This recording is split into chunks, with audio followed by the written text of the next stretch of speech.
Yeah, they do it more like this. Yeah, it's more of a wobble.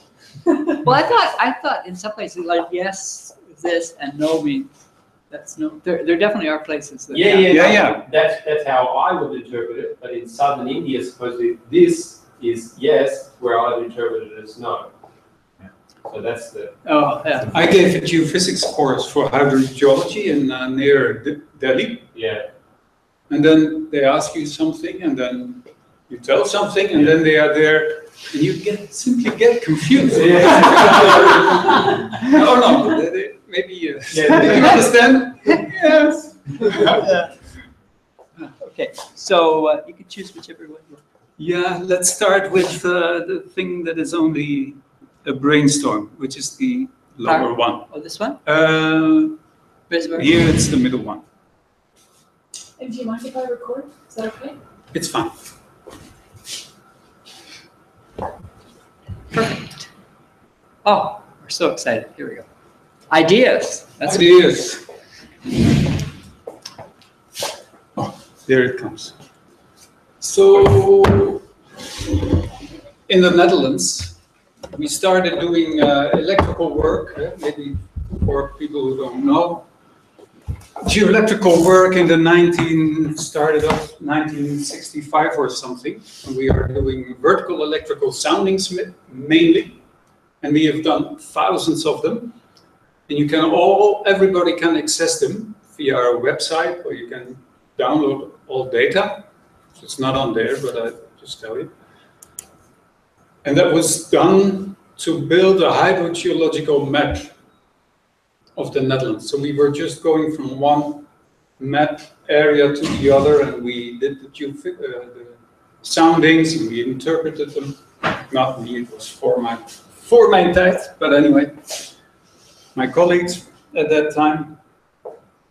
And they identified clay layers and saline water, fresh saline water interface. Just for to know from where it comes from, but in about after the 90s, in fact, these vertical electrical soundings they are in the database, they are there, but nobody does nothing with them, which is a pity. Because now the general idea is you can't do anything with them because there is equivalence, there are too many models, it's too vague, unfortunately. And we have complex problems like... is there a map or information that says how many of these? Yeah, I think there are 10, maybe, I don't know how many thousands, spread all over our tiny country. Oh. So there is, we can go there afterwards, maybe, and I can show you. Because they are public data. Typically how far the so that would range from 400 to 600 meters. Oh, okay. So you got a couple hundred meters of... Yes, we do. But nowadays my colleagues say, now we have these kind of problems. So we have a clay layer and then maybe another one, but maybe there is some hole in between and you can't really say. If you make a borehole here and a borehole there, you would say that's one and the same clay layer. But I want to know whether there is a hole inside or not. So I have questions in fact. First of all, if there is a hole inside, the groundwater would flow through it. And I would guess, could I see something with spontaneous potential measurements? What would you say? Suppose there is either a flux going up, because there is a high pressure area somewhere else, or because there is a flow going down.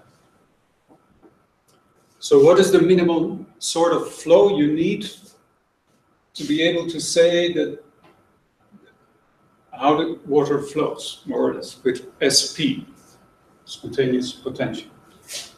Just a moment. Is the groundwater similar to the water you find shallow or not? Groundwater is salty water compared to the shallow. No, it can be fresh water. So it follows more or less these lines. And I think if there is a change in direction of the groundwater flow, which we have shallow and deep, you would find a sign change in the SPM signal.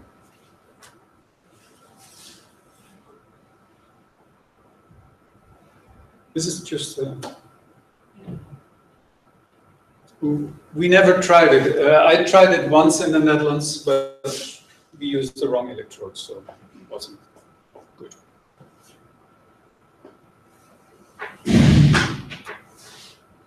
So what happens to the water? What's the upper surface?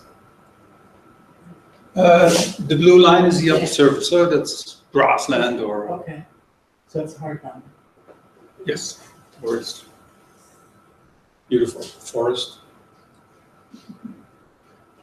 And then We have Not so much of The it. only experience we've had with this is kind of looking through dams, right? And so there you've got, ocean or river water on one side, and then you've got this hydraulic gradient that's going through the dam, and you can get some fluid flow through the dam. There'll be an accumulation of charge when it enters and when it leaves. So what actually builds that up is kind of like the clay layers that themselves will have a lot of, because the clay layer has got a net negative charge, and so then there's a lot of positive charges that are sort of hanging around there. And now when you force them to go, there will be a net accumulation of these charges. So at one end of the dam, looks like a negative charge, the other end is a positive charge. But all of that has to do with a matrix in which there's a lot of free charges that are available to move, and then it's the water viscosity and pressure that's causing that to build up. And I don't quite see how that would translate into. Well, there is the pressure, because we have, you can imagine ditches and at the end of the ditches we have pumps, and we pump the water out of the boulder again. So there is an inflow of groundwater, that's not a problem. But you say if I would only have sands, then you wouldn't see anything. Is that what you say? But I have clays also in this It's picture. a matter of the water going through the clay. No, it's not going really through the clay. No, Because that there's gives rise to the. That's what happens in the dams. I mean, it's really Yeah. kind of water that's going through that particular medium, which there's a high volume charge. But there is a little bit of clay, of course, also in the sands. Well, the other thing is you've got a conductivity, definitely conductivity structure that's Yes. associated with the clay. Exactly, that is the other blue line, which is about currents. Yeah, electrical currents. So this is the dash is the groundwater flow, and some faraway electrodes. This symbolizes some electrical current that will go through. But I guess if this is a little bit deeper, maybe you wouldn't see, and this extends a little bit longer, you wouldn't see in resistivity. But then I thought, let's forget about the SP. If I have a horizontal electrical current, my magnetic field at the surface caused by all the currents would be rather simple. Now I have this deviation of the electrical current, and that's what I always look at, the current patterns, just like you do. I hardly see any people doing it. They just model and look what the result is, but I love the currents. So the current density field. So there is this thing, which I imagined would make some difference, some variation in the magnetic field at the surface, because you can measure it at a distance. Whereas the geoelectrical thing, you always measure at the surface, and you depend on this very slight deviation at the surface. But here you can measure maybe the influence of That this definitely density. that's got a right resonance to it. Yeah. First of all, if you were looking at that line that you got in the Yeah. parts, then unquestionably you'd have some magnetic deviation there. So my general question is, wouldn't it be wise to measure always also some sort of magnetic field at the surface?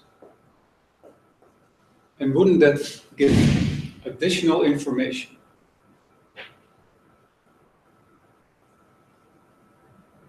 So are you talking here about having a grounded source? Far away. Far away, yes. Mm. Because you need to get energy in somehow. And I can show you a few things that I modeled. I wrote a program. I have the current density field, and I wrote a program to calculate the magnetic field at the surface by just summing up the rotation of the difference factor and the current density factor. Which is a lot of work, takes hours. It's a probably too simplistic program. And I don't know whether the results are good, but for instance, I tried this one.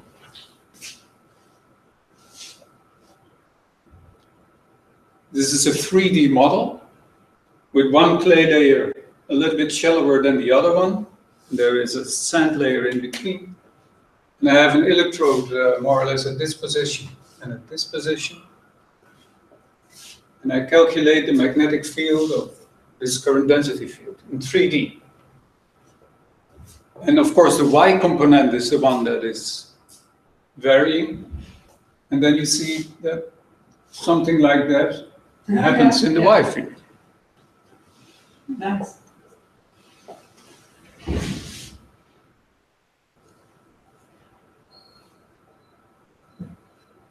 But is it additional information, or is it already somewhere in the... That's more or less my question.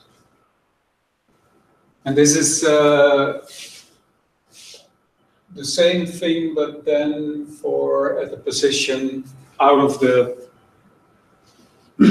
the axis between the two electrodes. That's some 20 meters away from it.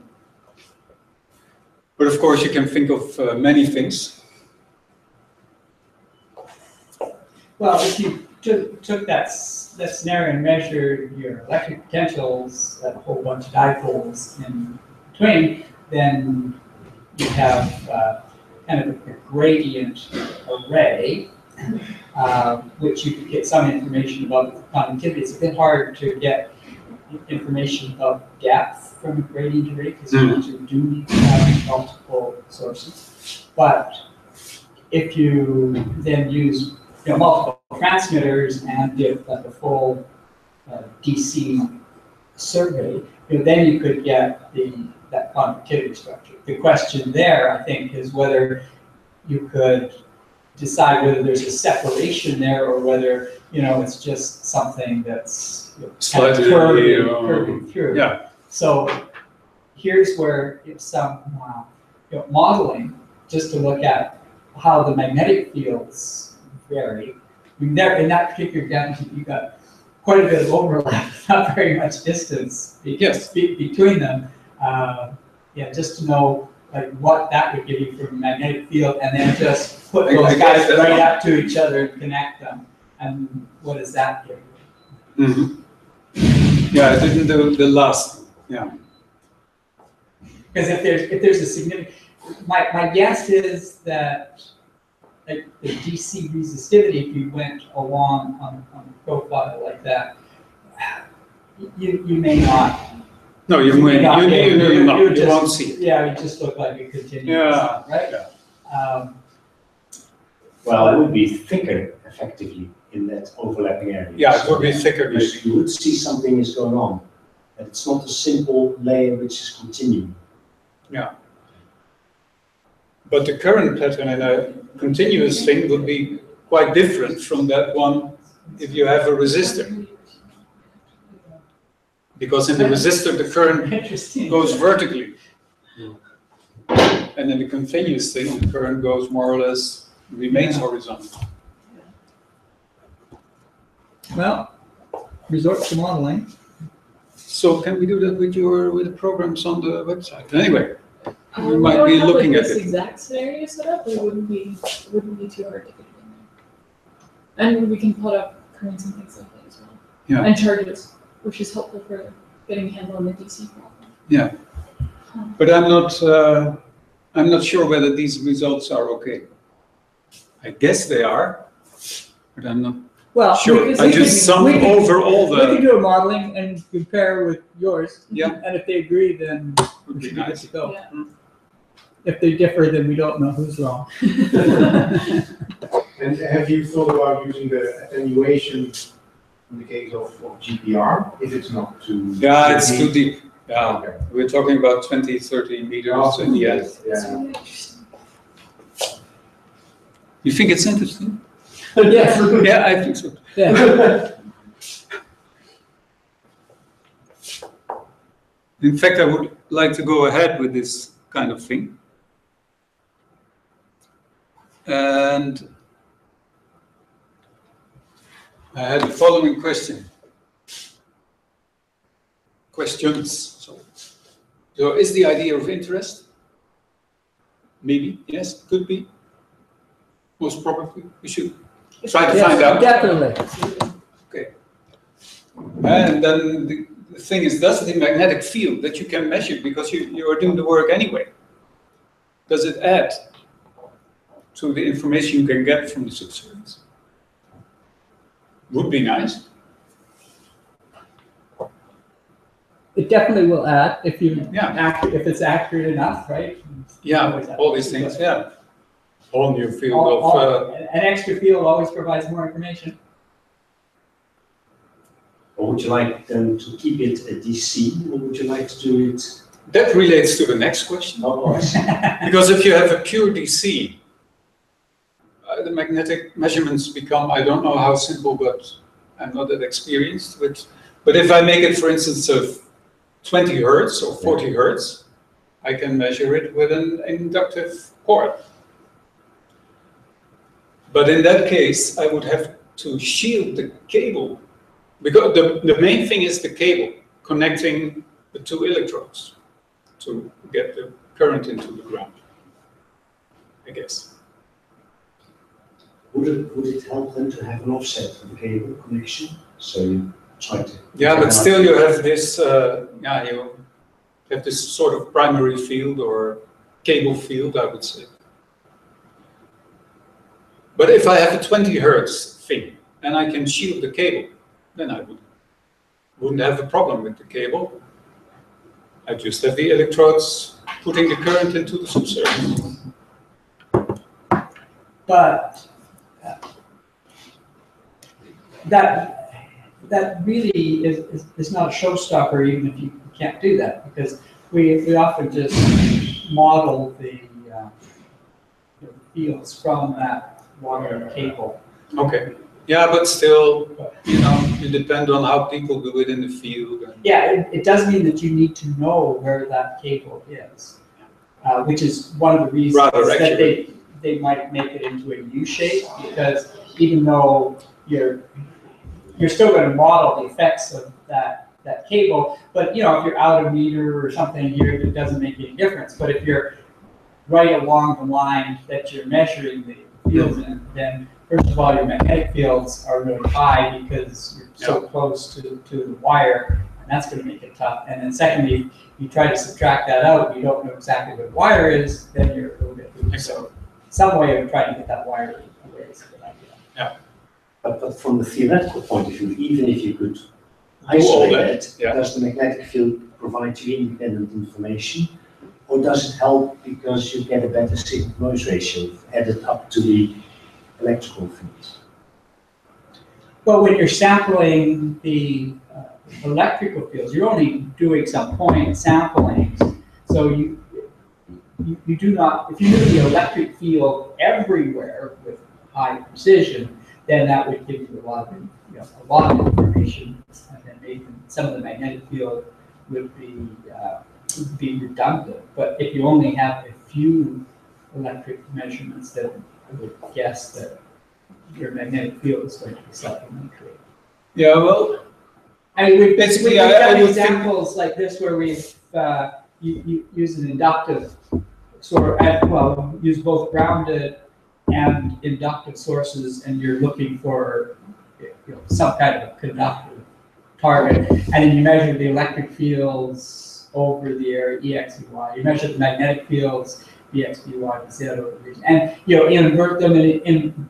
You can invert just the electrics, or you can invert the magnetics, and you get out a pretty nice answer. You convert them all together, and in cases like that, we got out more or less the same answer, but that was because we had a lot of measurements. Right? You're measuring over a grid, and you've got receivers every couple of meters. But in this case, where you're using electric measurements just along, let's say, a line of data, and you've got that's not so many, and now you augment that with some magnetic data. My guess is you're going to be better. It's well, again, you need to do what signal to noise, like what's your noise in your data as far as how they're going to. but conceptually, I would guess you hardly see this on the surface, at the surface, electrical fields, but you can measure it at a distance in a magnetic field. This thing going in that direction. That was what so it would indeed add, I guess. Independent, yeah. And that's mainly because the direction is different from the other. Yes. Yeah. But I don't know whether the amplitude is high enough, things like that. Well, the first question is, would it make something you could measure? Let's assume that we have good signal-to-noise ratio. Yeah. Then you can try to solve the problem of getting a good signal-to-noise ratio. Yes, exactly. I guess it, yeah. Like in CSEM, they always measure and the electrical fields and the magnetic fields, and so the magnetic fields must help in getting a picture of some surface. Yeah. Although the two are always connected, for some reason you still get some independent information. Yeah, because you don't measure the electrical field at depth. You only measure it at the surface, so it's a very vague impression of what the total thing is. Yeah, but also but you only measure the magnetic field surface too. Yeah, sure, but that somehow interacts at a distance more, and I'm referring to somebody's law. Ampere's law, I think. BO? I don't know. Anyway. But you mean the difference is mainly the attenuation? It's not a, no. No? Yeah, then I don't know why the magnetic field would be better measured than the electric. But they're related to two different representations of what's going on. In one case, you just got charges on the outside of that boundary. You got Coulomb's law, and the other case you've got currents. So their field structure is different. Okay. But they contain the same information. No.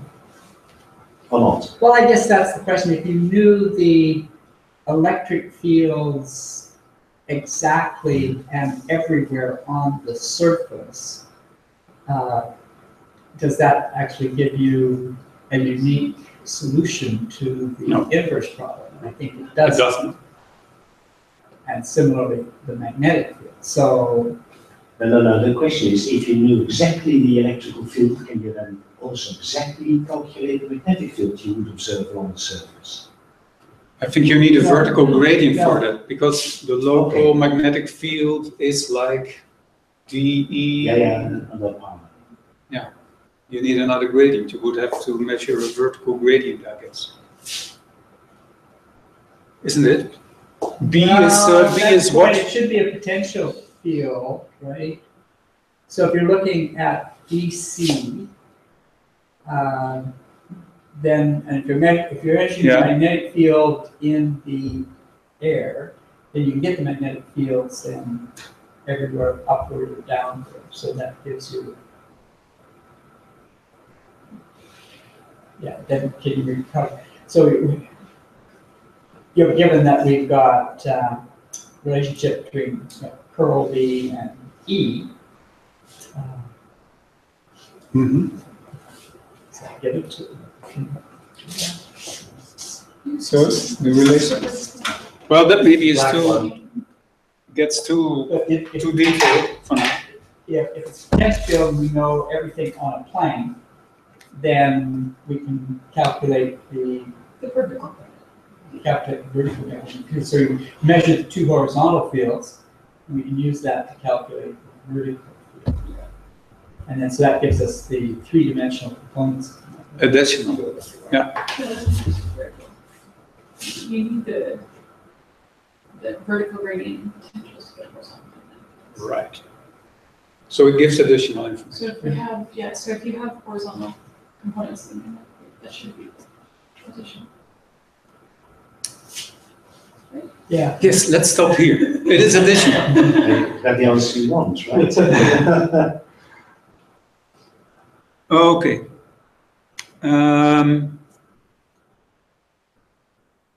Yeah, and I was just thinking, so what would I do? I would try to, it seems so simple if you do it with, for instance, 20, 40, 60, 80 hertz or something, or maybe you only need one frequency and get 3 coils. Doesn't seem to be too expensive.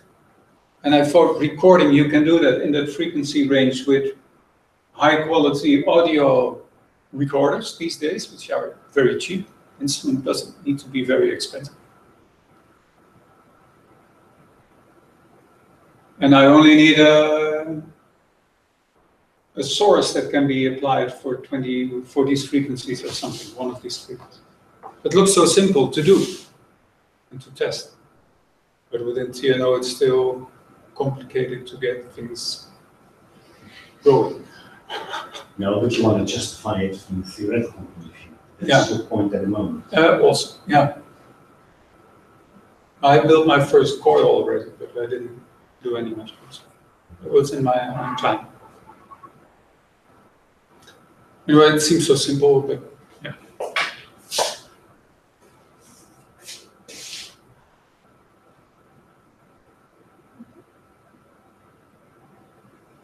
Do you have a test site at which you kind of know what's going on geologically from the point of view of overlapping clay layers? And... We have, I think, sites in the Netherlands where we know in detail, maybe even because of CPTs, what's going on. The thing here is also that if you use an inductive source to tackle this, in the Netherlands you have fences everywhere, you have cables everywhere, and with an inductive source you light them all up. But with a grounded source you don't do that.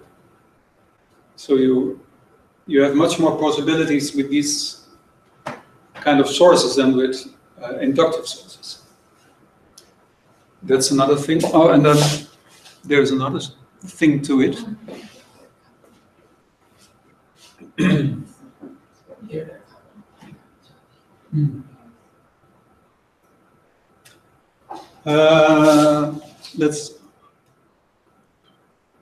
No, isn't there? I thought I had another. Oh, I took that one out. Because I was even thinking of, I have a field and some deeper clay layer and a more shallow clay layer and so on. And if I place electrodes on all sides and I connect these, and these are connected, I sort of inject a sort of homogeneous field, current field in here. But here at all the borders, I get deviations in the magnetic field. So the magnetic field would just map out these borders. That is what would be my dream, so to speak. Not only with 2 electrodes, but an array, or put a cable down and have all the cable as an electrode in an area. That would be nice. That would be fantastic. So Berghoutje. Well, I don't know where is our landfill now, but I know a lot of contaminated sites have a problem investigating the deeper clay layers. Are they continuous? Yes, exactly. It's continuous. If it's continuous, then it's a problem. And now we do everything by CBT. Yeah. But that's it. This would be a very nice addition. Yeah. Absolutely. Yeah. But the landfills and magnetic fields? No. With a setup like that, I think in some ways I think you would be better off doing each combination. So starting, because then you get more excitation directions. And so because if you have one connected, electrically conductive pathway along there, there's probably there is a lot more non-uniqueness if you just have a sheet current. Versus if you have a whole bunch of different excitations. Yeah, but I'm not, I think you think maybe an inversion or something or anything. I only think in, an anomaly. That's, I don't need to know the resistivity to detail. I want to know the geometry. So you see that's also. But we hope that we can sometimes get the geometry out from an inversion. Yeah, I know. But anyway, but I see your point. See what you mean. So, okay. Well, thanks for the discussion. Thank you. It was interesting. Now I have an older thing. Escape. Yeah. And this is more for your.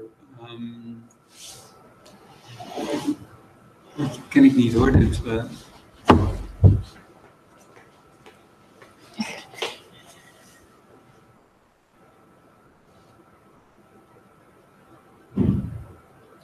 Which one would you like? Let's do the first brick. This one? Yeah.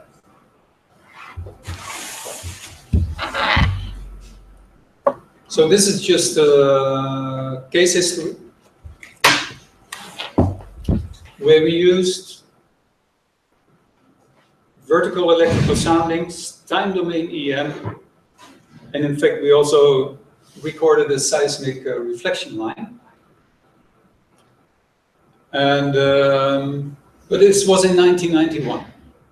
So I read the paper again yesterday. It's a long time ago, but somehow I think it still contains valuable information that I also don't see back in many recent papers, so to say. And of course, for now I will focus on the time domain EM and the vertical electrical sounding.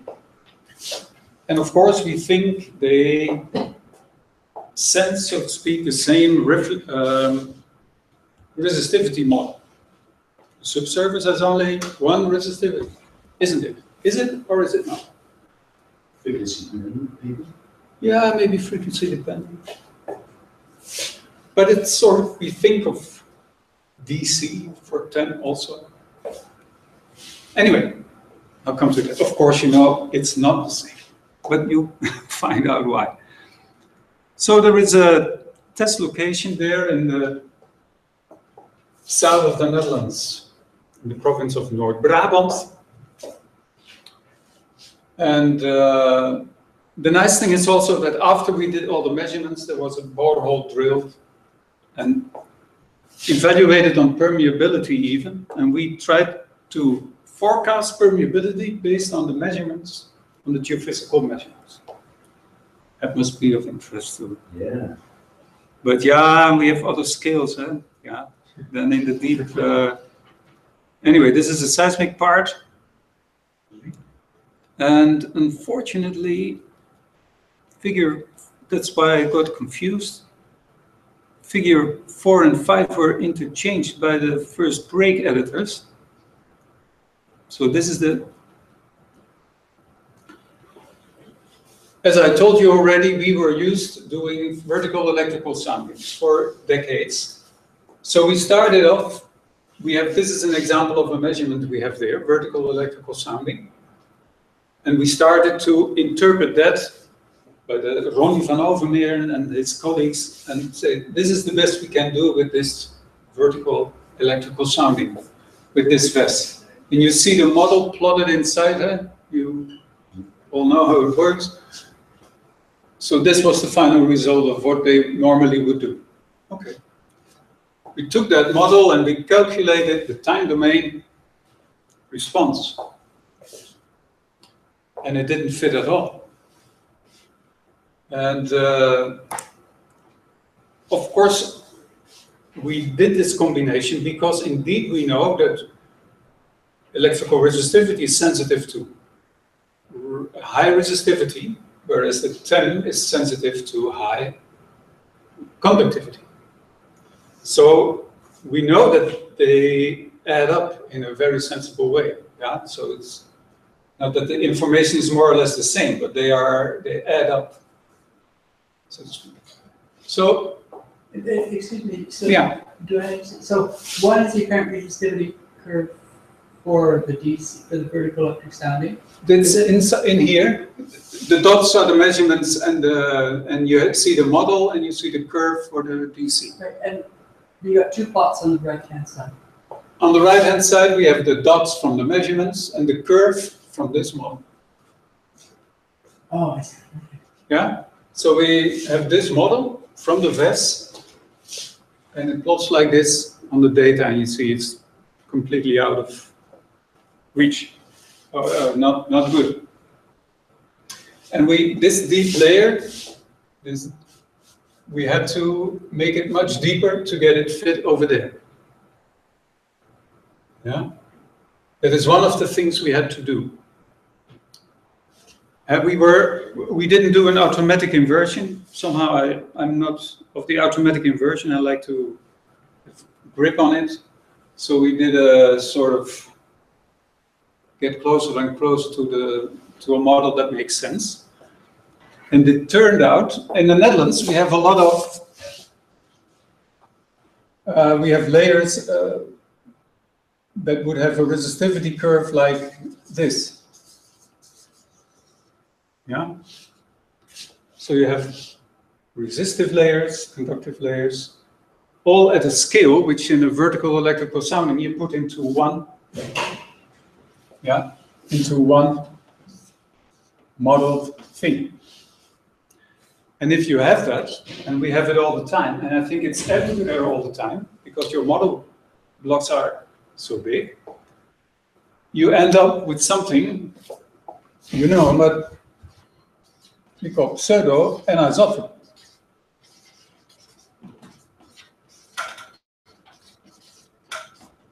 And the pseudo-anisotropy for the vertical electrical sounding is different for that from the TEM sounding. Because the TEM sees all the conductive things easily, and the VES sees all the high resistive parts. And the current doesn't go through. So what we learned when we did these measurements was that this pseudo-anisotropy was very important, in fact. Just on the horizontal axis, how do they compare? One is in meters and the other is in time.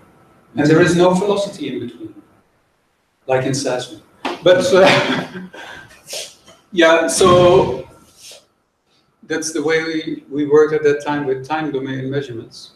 That's correct. So the later times is for the deeper parts because the currents are deep. So in one way there's a relation between the two. Yes. But if that relation is not correct, maybe you have that two curves They don't. Yeah, no, but that was all right.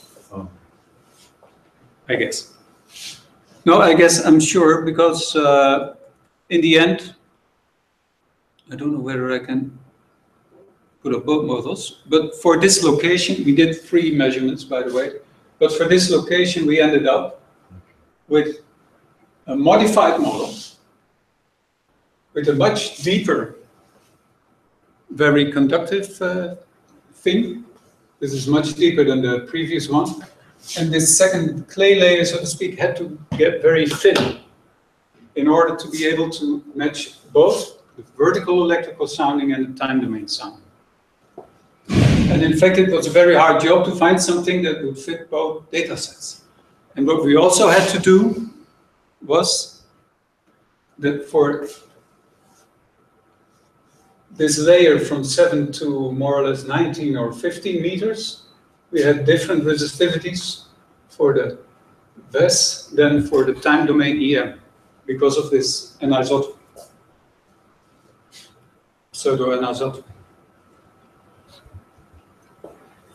But we found this model. Why would you call it anisotropy?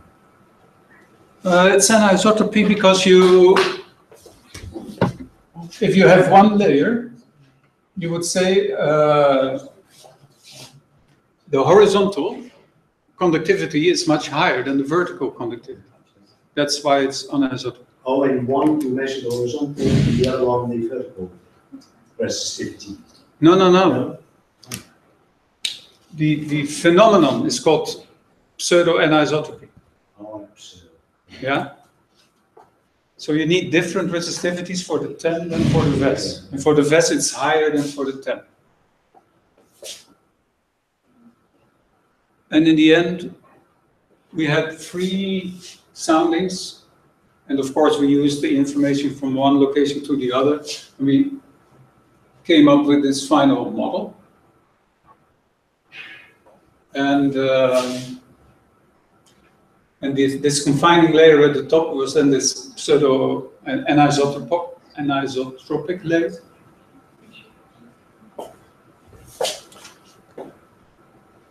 And I can also show you the seismic, just to give you an idea of what can be achieved in the Netherlands. We have about 350 meters. We have a lot of detail in there.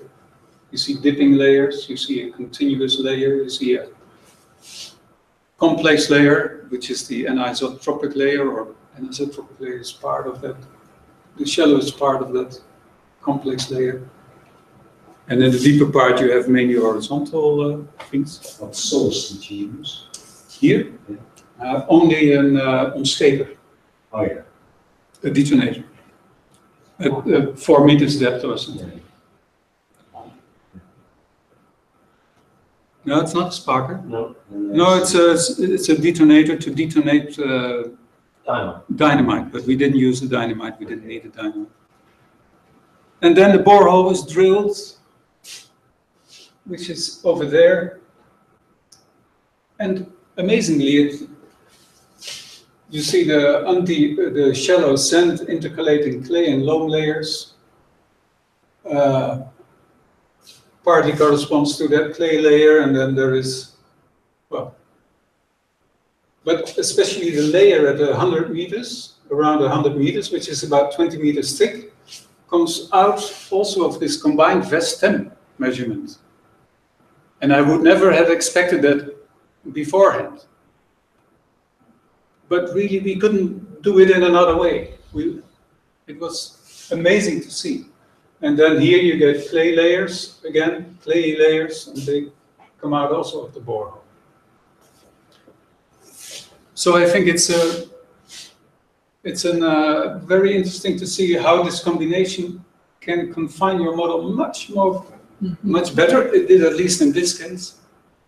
And it happened to be rather confirmed by the borehole. So that's nice. So often I wonder, why do we 10 or we do electrical? Why Do them both. And in the modeling, if you have a little bit like this, and you always have a little bit like this, each block should have a pseudo-anisotropy factor or something. Because the currents go easily like this, but not easily like this.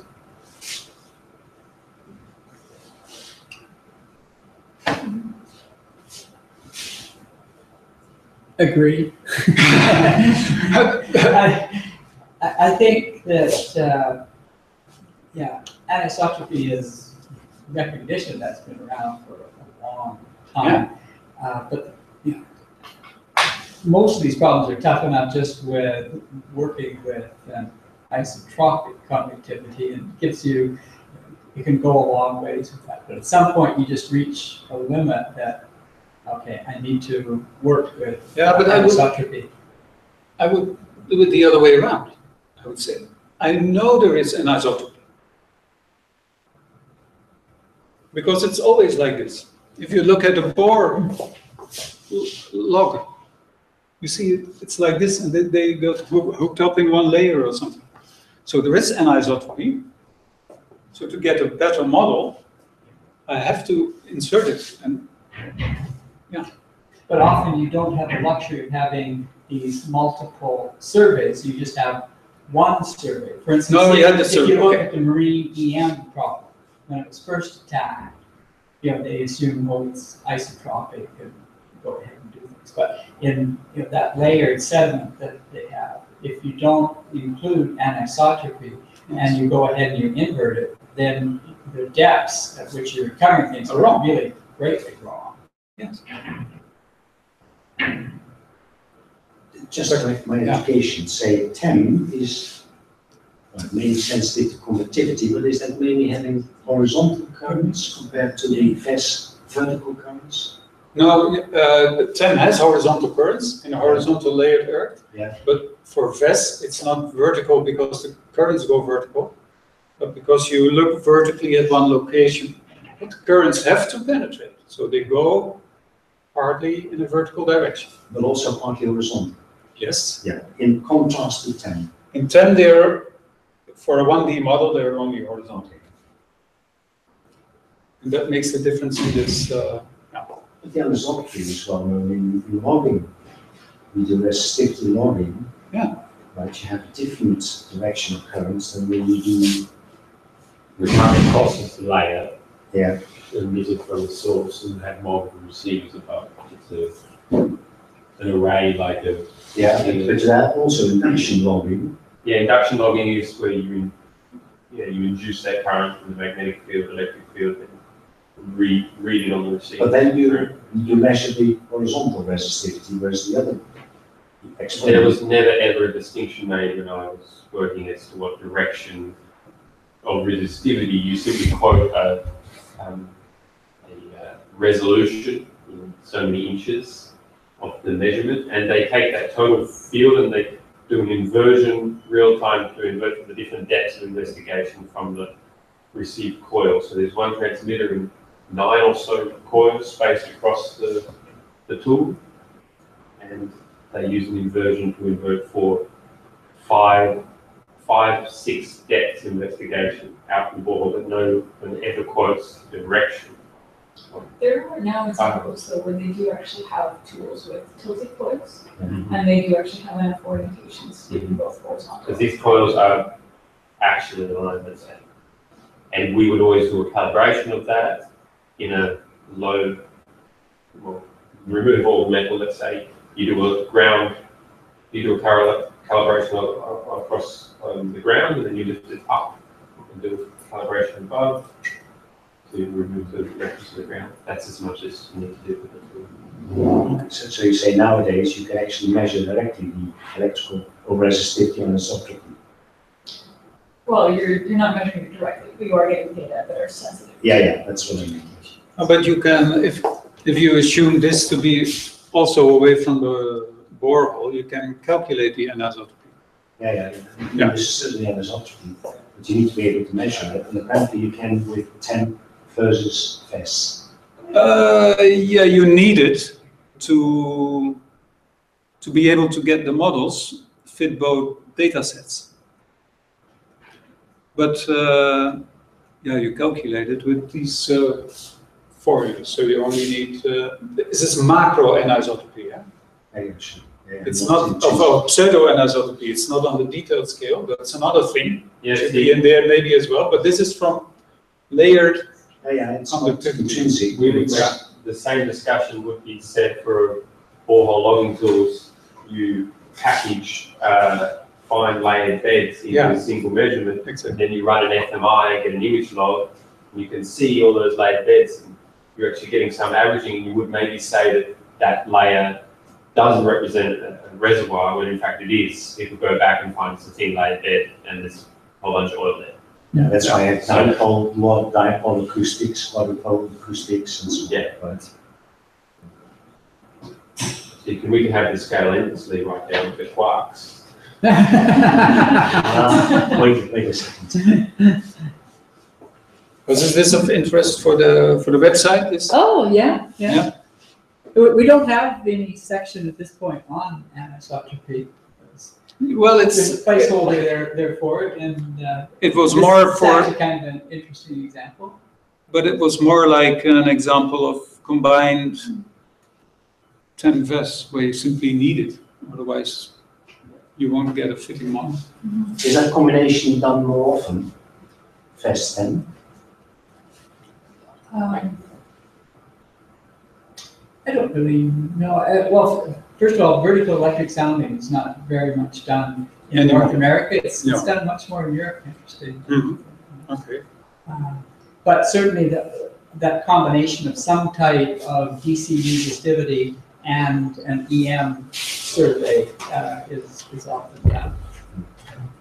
Actually, the one that's really common now is a DC resistivity and MT. So they'll lay out the electrodes for measuring the electric fields, and plant some magnetometers, and then during the daytime, when the crews are out, they'll collect DC resistivity data. Everybody goes back to bed, and they get 8 hours of MT data collection, and then process that. And then you've got kind of deep structure and shallow structure. So that's becoming more sophisticated. So we have, in the Netherlands, we have this, which is Dina Loket. It's, how does this work?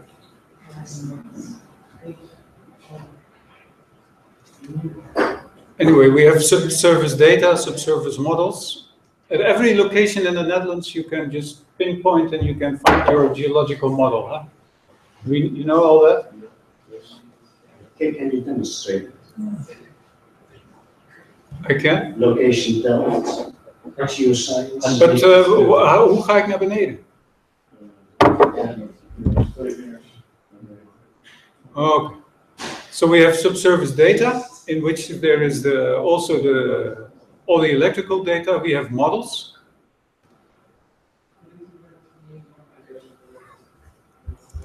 Get flash, oh yeah. But you don't have flash. Yeah, it's a Mac. It's a Mac. You can only get flash if you ask for it momentarily. You click that button, you can get it. Get flash? Yeah. So because this goes to a map, and on the map you can say I want it here, and then it. Oh, nice. Does it do something? Perhaps your computer would be best. Yeah, any. Yeah, sure. Great computer. Great computing, powerful processors in there. Okay. Ja, he just plugs it in with the HDMI. Can I just, nou ja, sluit jij maar aan, je hebt ervaring niet. Because it's a security risk.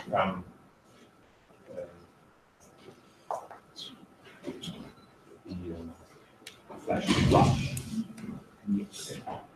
Where did you get the Cray sticker from? Oh, it's one of the people in our department who works for Cray. It's called Jan Thorbecke. Does Cray still exist? Yeah, it still exists. Why don't you see Like he works part-time here. Oh, wacht, ik heb hem op dubbel scherm. Part-time for them. So he does 2 days a week, I think. Or 1 day? Yeah. How many days a week is Jan here? 2 days a week. One is to Delft. Oh, yeah. One is. Zet maar even op Engels. Oh, I haven't heard about Craig for years. I thought maybe they. En dan gaan we naar het subsurface been model. bought up or. Yeah. They were at 58 years this year. Ja, ik kan het verder wel. Okay.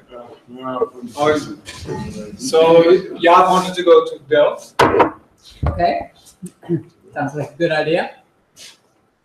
And there is, we have 4 models. We have a digital geological model of the upper, say, 500 meters. We have a hydrogeological model, the REGIS. We have GeoTop, which is a voxel model of the upper 50 meters. And we have the deep model, which goes down to a few kilometers, which is more for oil and gas kind of business. Now let's go a little bit, let's go from The Hague to Rotterdam. We draw, so we draw a line, go to cross section, up there. Yeah, that's cross section. Select the model first. Oh, okay, let's make it DGM. DGM, the upper one. Yeah. Cross section. En de, oh ja, dat weet ik ook niet hoe dat werkt. Make sure you've got the points. En dan 2 keer. Straight through my house, please. It's just south of Parks of Bos. Werkt dat niet? Ah, het zou moeten werken. Yeah. Drastically decrease its property value. Wait a second, let's just go to. No. Weet je wat we do? We go back and we just only subsurface models. Where is your house? Just south of Parks of Bos.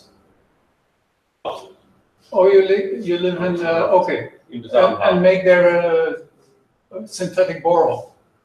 Yeah, synthetic Okay. borehole. You only have to click once. Yeah, I know, but okay, come on. Yeah, see that dot right there? Yes, that's it. Oh. The house is just near there. Yeah. That's great. Yeah. The area was. So that is the model over there. So there is no need for geoelectrical methods because we know everything. This is actually, and we also, with this you can also find all these VES. I was just going to ask, could we get a VES that was Yeah, we can. sort of over Rubens? So we go back to step 1. This is why the houses in the street are relatively level because there's a sandbar. They're all built on the sandbar. Okay. So I lived for 15 years in Juliana van Stolberg. Oh, okay. we can, In the last part. these are all the VES profiles in the Netherlands. And the Capellans. Oh, and we can just, That's quite remarkable. yeah, we can just zoom in. Yeah, you see all the. I'm currently working, in fact, on the soundings in this area. We can just click So- one. Straight in Juliana. You can click on them and you can get the data and everything. Yeah. Probably just zoom in a bit more before. Yeah. Yeah. We have lots of reports from the 60s, 70s, the 80s. Oh, it was a tough one in the field, I remember. So here you get the info and everything. Oh, L which is 600 meters. That's like 1.2 kilometers A to B. Yes. Most of these are actually around this length, I believe. Yep. A little bit over a kilometer. Then you go to the depth. And then, 300 meters. Something like that. Yeah, we want So could you- the cell is fresh saline water interface. So you can also, So could we actually pick up the data then? Yeah, you can do it yourself. But how can you see any process data or just the? Yeah, if you get the sounding, you also get the interpretation at that time. So can you download it now? so I could select. Yeah, you select it, then you go to, then you have to go to next. Next, so select it first. But you have a, no, I think you have to go around it. Ja, je Oh, Je moet er dan een vierkantje omheen tekenen en dan komt hij erin. dus eventjes de... Maar je hebt eigenlijk een losse muis nodig. Probably need a mouse. I got a mouse with me. And these are all these little lots of like little farm fields, so it's quite a lot of work to do. So across all of this, each of those blue lines is a canal. So Yeah, it's a ditch. it's a ditch. Ditch. Yeah. Filled with So water. it's meant Also maybe known as a canal. maybe it was taken in the ditch. Oh, okay. Now To we're, get a good. we're at search and inspect, so we're going to go to step 2, and then we're going to select data. So we're just going to. Ja, doe ik nog niet. Hè? I think you hold down. Here, I can select a rectangle. Oh, yeah. So then I can just say I want these 3 soundings. Yeah, And then I click next. exactly. And then, But you also know it for background models, for Make sure you're not a computer. these. Google dumping all the data. So I'll just send this to my own email. and then my colleagues think, oh, there's Yuri again. Oh god. Download models. This guy does he have nothing else to do. He's meant to be working on the machine code. No, I'm just watching VS every day. But you get your data in, say, 1 minute, and most of it. Yeah, indeed. So here you can actually see what kind of data you have. So actually, you can also select seismic data, and it includes 2D and 3D seismic lines. You can get boreholes. Usually these are only GPR, but if you're lucky, then they also. There's nlog also, which is a database of every well after 5 or 10 years in the Netherlands. It's really available to everyone. So on nlog database, you can download all the wells from offshore as well as on there. Here. And then you get these questions. You get some sort of what crazy wildland Indonesian guy with some project for some university wants to have all the data organized in this way. Yeah. Yeah, sure, no problem. Anyway. So go back to home page. So That's amazing. But you can draw, so you can draw models through, it would be nice to draw a profile from somewhere to somewhere. Subsurface models. And look at contains a lot of CPT data and regular corings. Yeah. So that's in my house again. Okay, I'll do your house. Oh, yeah, that's not right. Yeah, no, but we're going to draw a cross section. So we're going to draw a cross section over your house. From the beach. Yeah, from the beach. It's a really nice bike ride in that area. Just No. Yeah, but doesn't it work? I don't know exactly what you mean. Computers You want to show your house? Maybe. I want to make sure there's no Cross section. Ja. Gewoon 2 keer klikken, 1 keer klikken hier. Nee, dat was al 2 keer. En dat is ook nog een keer. Cross section, ja. Ja, joh. Show cross section. This may take some time, but it doesn't. There we have. Wow. And as you can see, there's a lot of geological things going on there. Why this thing is going at an incredible angle, it's going to be like an angle of 1. And if you go over with your mouse over you see all the information you can get from the formations that are there. Maar wist je ook niet of wel? Ja. Ja, I'll let you say. I've seen demonstrations also. Normally you will see the dunes better than this time, I guess. But anyway. Yeah, maybe also. Maybe I drew it not close enough to the. Yeah. Because actually, what you can also do. So we know everything. No geophysics needed anymore. Yeah, so. Except we could redo your VES interpretations and see how they got.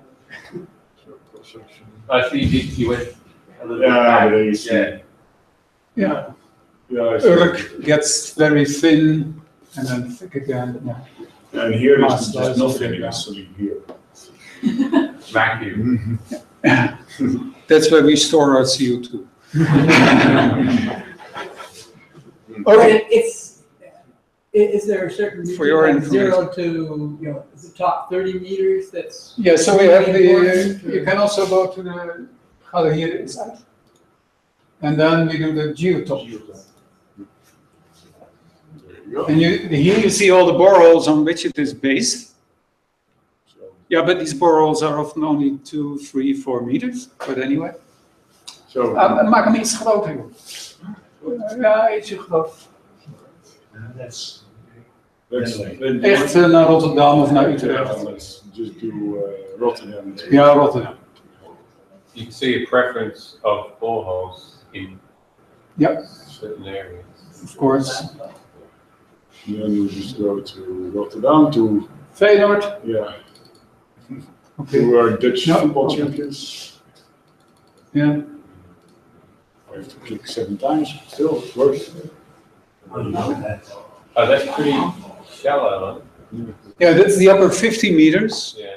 And it's divided in cells of 1 meter thickness and 100 by 100 meters. So, and it's a geostatistical model. It's based on all the information we have, but not so much anymore on the VES soundings. But of course, the VES could steer this geostatistical process. That's what I would guess, but okay. Is this used also to determine possible damage in Groningen, or is different data used for that? I think this is used as well. I don't know. Yeah, there are many people working on Groningen, so there is. I don't know whether there is one final. Yes, this is the model. Well, problem indeed with Groningen is that of course also changing at the moment, and some of these things are relatively old. So we have to also take that into account. But yeah, this one is quite nice. Yeah, but this is never old because it is updated with every new borehole and so on. So it's. Yeah. So it was in the old days. A few decades ago, we made geological maps of the area. And then somebody said, we stopped doing that. And all those people making these maps, that's not possible. We have to make these maps. But now we have this. And this is an always updated map of the... So for example, here you have one between 10 meters depth. Yeah. Okay. And who organizes all this? Yeah, we at TNO do. We have a sort of long commission from the Ministry of Economic Affairs and another ministry to do this. And I'm also sort of keeper of the geophysical data in the Netherlands. Sort of. You got a good key somewhere. Planning to do this for Canada? Yeah, I was thinking we'd do that same borehole density. But you have, I don't know what you have, a lot of gneis or granite, or I don't know, granites, anywhere. But here the sediments, they change very rapidly along. So where are the saltwater issues coming up into all? Everywhere, all over the country, because on this website there's also, I think, fresh saline water map. Yeah. But of course we have, if the water is deeper, then water is extracted for drinking water purposes, and then you have coning of the saline water, so it's everywhere.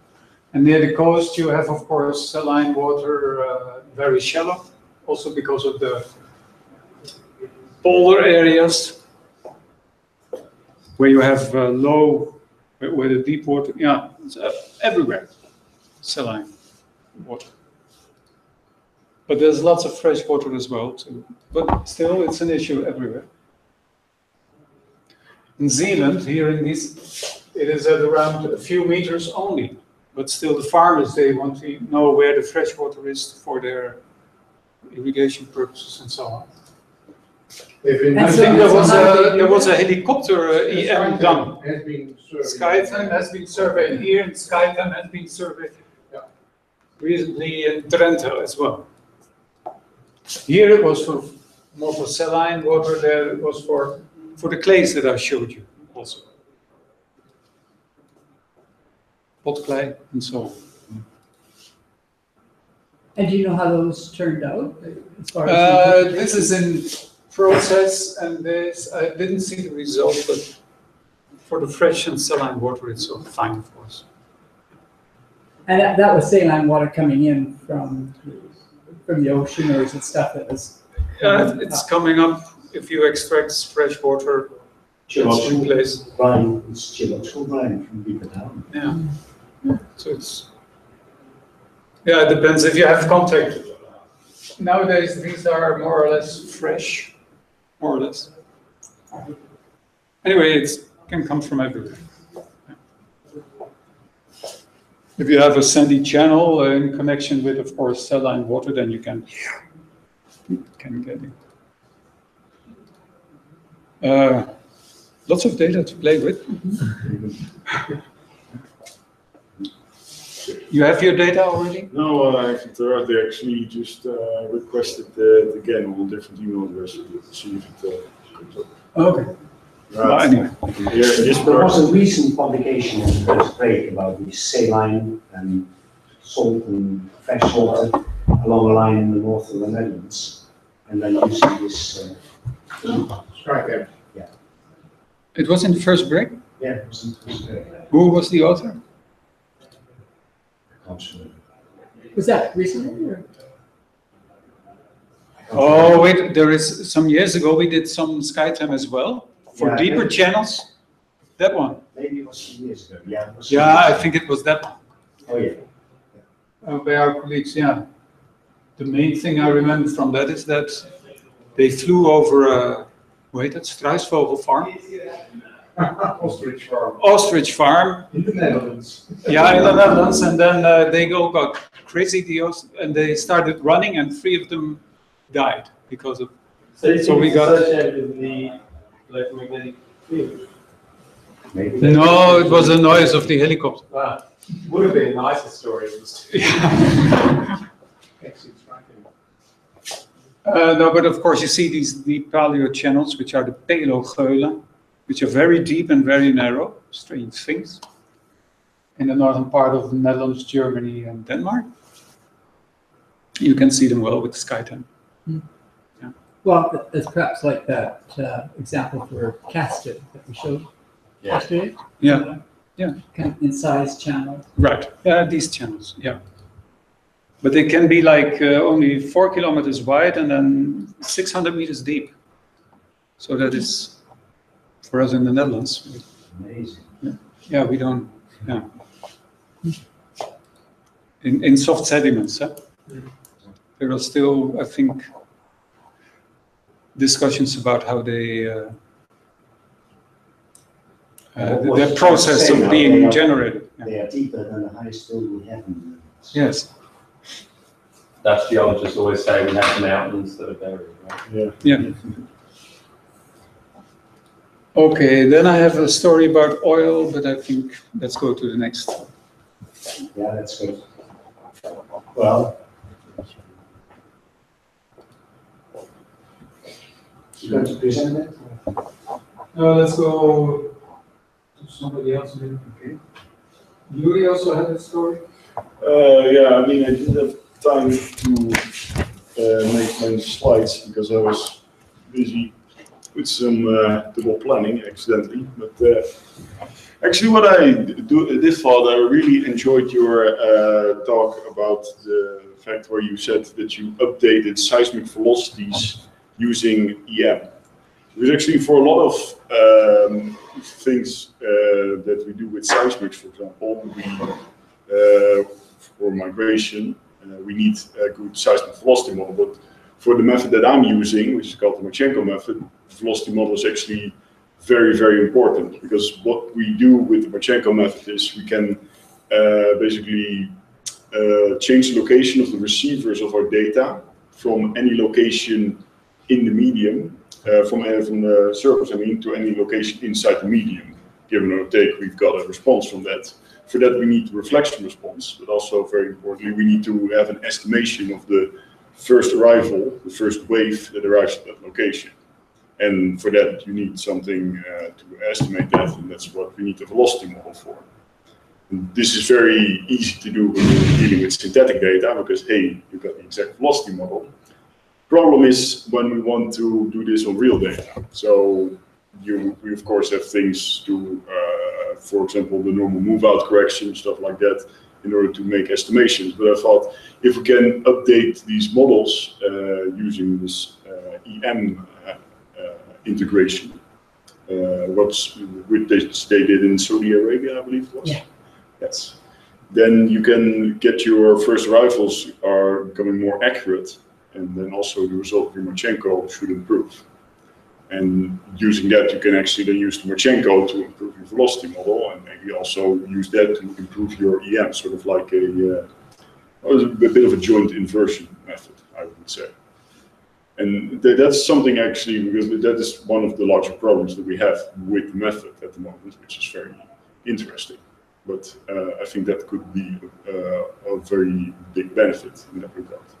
So I actually hope to look at this case study in more detail on your blog to see how this all works. And then, do you have a particular place in mind that you're really working on here?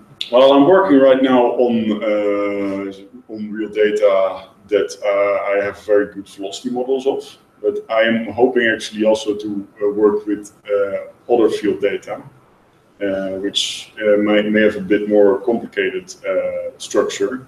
Because I'm very curious if this, for example, could improve the velocity modeling in case you're dealing with a fault, where you of course have a region that there's quite a drastic change in velocity because the layers suddenly in a lateral sense being different. So I was thinking how sensitive you can be to that with EM. And this is what I really like. For example, the talk you gave about if you have this thin conductive or thin resistive layer, how that affects your ability to detect structures or anomalies below that. Because then you can also maybe use that as a sort of a fault identification method. Because you have this thin layer, and then suddenly it's basically going down. So then you should have maybe from the side some information that you would not have if it was one continuously thin conductive layer. Yeah, so in the place that you're looking at, do you know anything about the conductivities of the rocks, and if there might be a relationship with seismic? The thing about the Wadi Saba was that there was a lot of things that were kind of structurally controlled, and it happened that the seismic velocities changed at about the same place as the conductivities changed. So you didn't really know what the relationship between those was, but it just kind of assumed like, okay, they're happening at the same place. Yeah, no, I don't have these exact values because I was not really busy implementing EM in that regard. But I am interested in EM because I did actually do together with Rita Streich from Shell, and we worked here doing the TU on vertical borehole measurements, which was actually to see whether the vertical electric field was more sensitive to layer changes, vertically speaking, which I thought was very interesting, but that was during my bachelor's, and I did my master's, and then sort of didn't have time to be involved with it anymore, which was a real shame because I thought it was really interesting. But so that's when I saw this lecture, that's why I decided to join up. So I don't really have much information about the field. I do know that it is in an active, or it was in an oil field. Not supposed to say where it is and everything, but I think it would be nice to look. Maybe I assume that they have wells there, where they probably also did some parameter estimation, and maybe you can see if there is indeed a relation between conductivity and the layer parameters. Because if we can get more estimations like that in different parts of the field, and we can maybe see in the velocity model that we have right now, maybe we can link that to an actual sort of conductivity map. See, but you have the EM survey done in the same location. That would indeed be, of course, the case. And that is a problem. But I think you first got to look for a location with both sides. That would be nice. Yeah, but indeed, that's ideally what I do. But then I first like to test these things on synthetic data, see whether that would be. Like I said, this is an idea I sort of just developed yesterday, so it's not very well thought out. I apologize for that, but I think that if there is indeed a relation similar like as you found in the Saudi, Wadi Saba. But there they didn't have a direct relationship, they just saw a correlation. Indeed, but if you can find this correlation. Yeah. Well, if you read the paper and the paper is linked, they actually did try to do that, a joint inversion with physical information. So they had. They had a model relationship between these, but I'm not sure whether that was more effective than what they ended up showing, which was more of a cooperative inversion based on structure. But they were definitely going to try to have a real physical relationship between the couple. Yeah, but indeed, that would be, of course, ideal. You got to take into account problems, but for example, if you see these big anomalies in the data on the EM, and you know that can correlate with change in velocity, then you can sort of, at least in a dimensional sense, you can upgrade your velocity, you can update your velocity model. Because if you see like there's a big anomaly here, because that's a problem, of course, often dealing with non-uniqueness, there's several hundred ways to solve one problem. Yeah. And if you get a bit of information like there's this big plate in here, that I think is a pillar, instead of saying like there's just a gradual increase here, I just have this big anomaly here, which is sort of set as a model constraint. You can find a different solution, and maybe it will give a better data. And again, that would be interesting to test. So maybe I will look at some data from your modeling codes, which you are so kindly providing on your website, which I think is very nice, and compare them with seismic data on the same thing, and see indeed if we can upgrade this. Right, some time for that. It would be, I think, if we can sort of use that those properties together, then even if it's not a direct relation, then sort of thinking about it, using this additional information to update your model, could be valuable. I could imagine a very shallow model consisting of sand shale layers, which have different seismic properties and different conductivity properties. Yeah, then you can model both PDN and seismic, get some dedicated. That's right. And Marchenko is also finding very shallow. Yes. Closely spaced sources of signals. Actually, that's generally better for Marchenko. Yeah. Density of the data, I'm actually writing an article on this right now. Density of the data is always an improvement, because then it's very much using this data, so denser it is actually improves the so I think I would go for a shallow sand shale model, which could be relevant, and maybe even pick it up using that database and let's see if there's any 3D seismic available in that area. It is actually a very good idea, because then we can look at if we find the VES profile on the seismic line about the same location and see if we can improve that. I would be interested in that actually.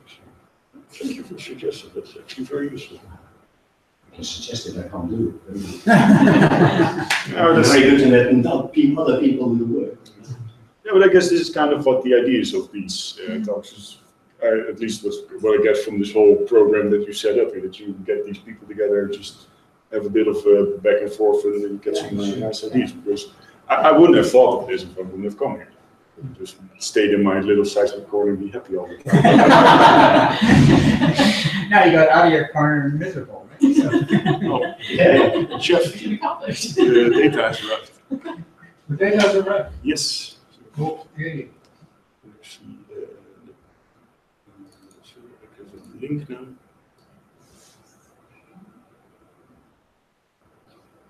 And we'll see these profiles. Might be something nice for you.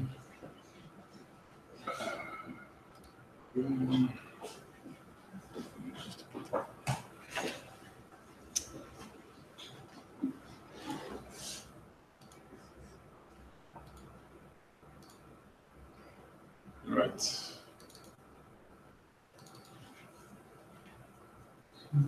The data, and below is the. And there's also, it's Dutch, but it says it's a good sounding. There's a quality marker to it. It says it's good. Oh, right, yeah. Reason. Yeah, I thought that Tom, there was a good. Yeah, there was. Yeah. So I don't know. Anyway, there seems to be two sort of tests. I think now that this is the data. The data is good. The interpretation is reasonable.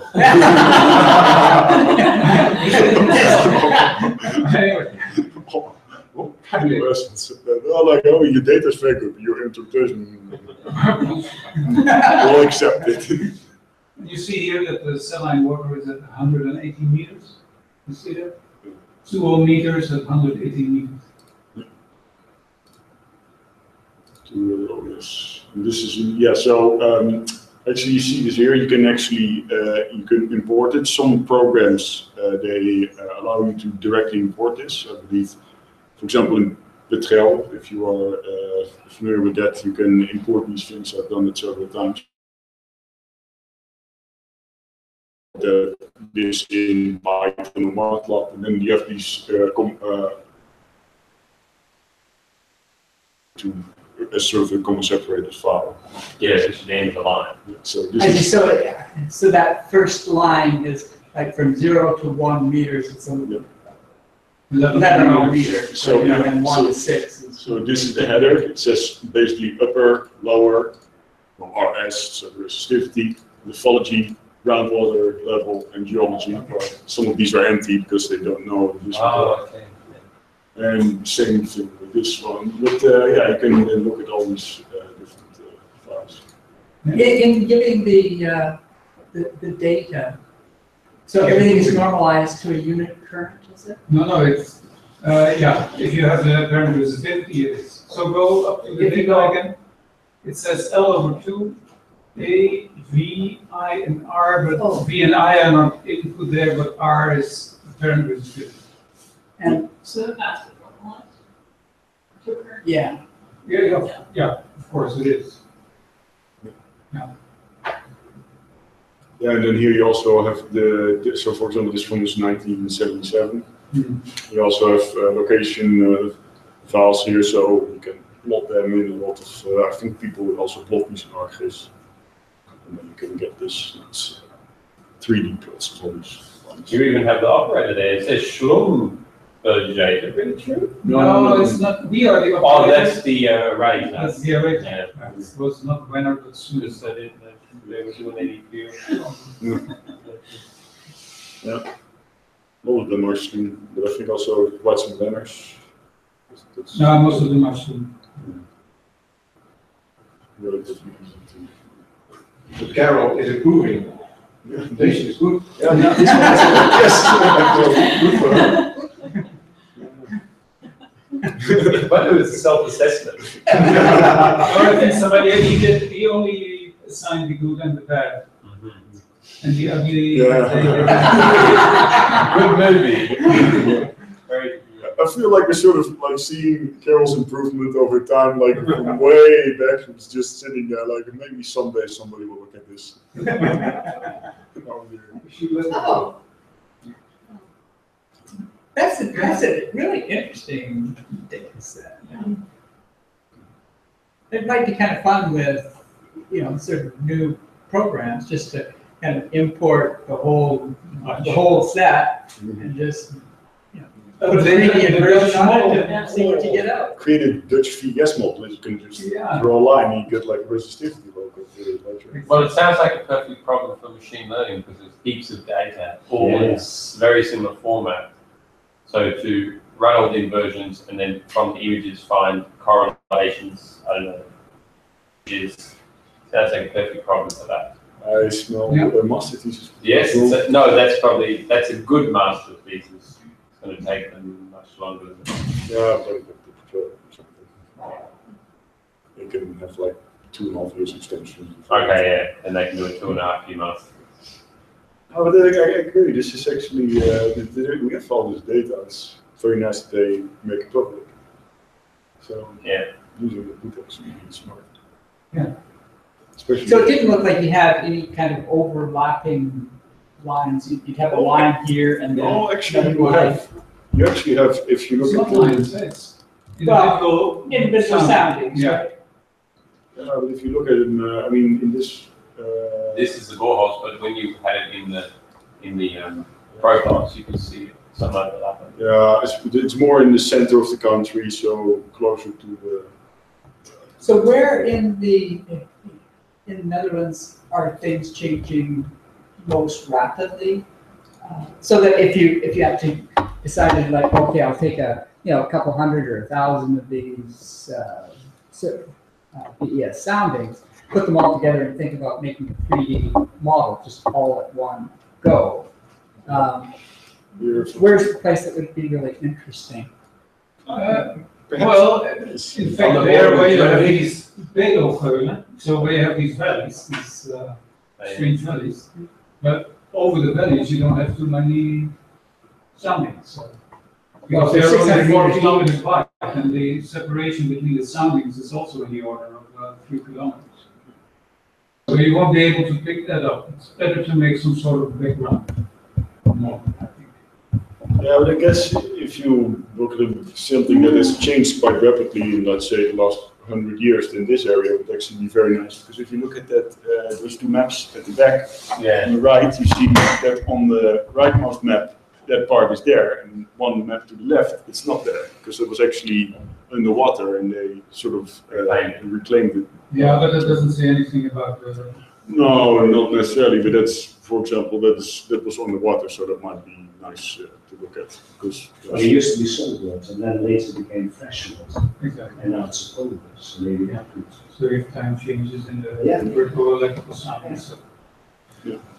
You might see some contrasts. Oh, wait a minute. So you've got soundings in a particular area taken at different times. No, only one time. We have only a few locations that we did time-lapse. And we tried to find where we could measure changes in the saline. I think, I don't know if it's here, but in some cases you can also say, I only want to see the soundings between this year and this year. So probably, yeah.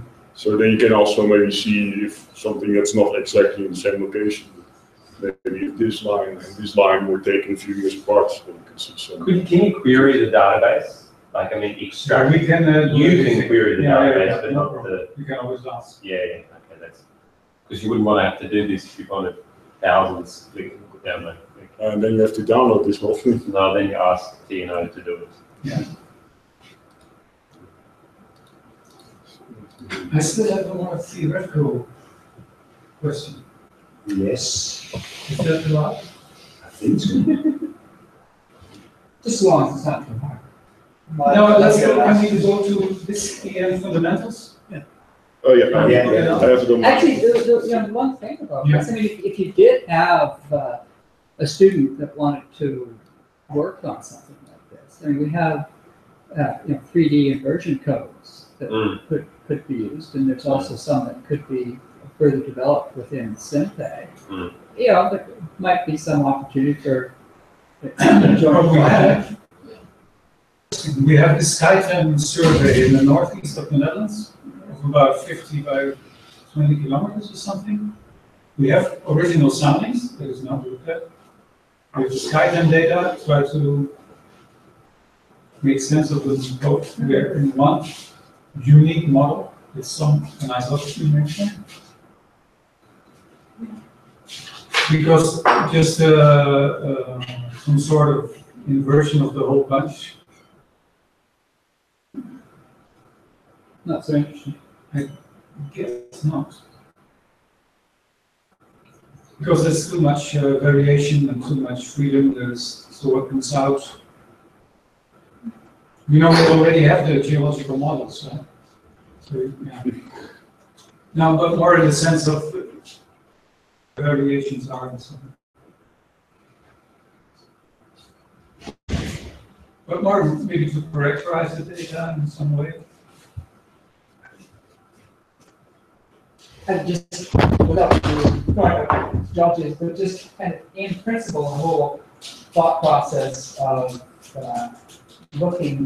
taking a volume and actually generating a 3D representation of that connectivity, where you've got maybe a reference model that's coming from someplace, but keeping everything in terms of 3D, so you're actually taking into account all of that complexity. So when we even in the SkyTem data, for instance, at Bootvernon, you can go a long ways with just taking 1D inversions and kind of stitching them together. But there are places where things are actually complicated, right? And in 1D, you're sacrificing some information. And if you really want to look in more detail, then you've got to work in 3D. Probably everywhere where Karel says, it's a man by the way, but where he says that the data is of poor quality, you have problems with not being 1D service that you are understanding. So unable to fit it. I see you can use machine learning to characterize all the features of the individual with the header file data, find the correlations to the actual image. You need pretty much one feature per parameter per data set. So like good, bad type of survey, then you could extract some correlations and get some intelligence out of it. So not trying to not trying to make it. Yeah, not a detailed model, but find correlations in the data, including the header data. Obviously, there's human error in that. Yeah, because it's a lot of data. But here, I mean, if there's possibly a region that is, really deep, so that's really like to know what's there and things are varying, then that, just the thought of taking all the data sets, but just treating them really in 3D with modern tools for inversion and trying to handle the non-uniqueness and putting in whatever extra information constraints you can. We've got a lot of tools to do that, and it might be interesting just to see what we could get at. Geology is at its wildest in the northeast where you have these maps. That's for sure. In Friesland, Groningen. What about on the border, like border with Germany, Belgium, or the Ardennes sort of, mostly? Yeah, but there we don't have, I don't think we have soundings in the south. It's, well, there's too many hills. Yeah, there's too many hills. We've got altitude sickness.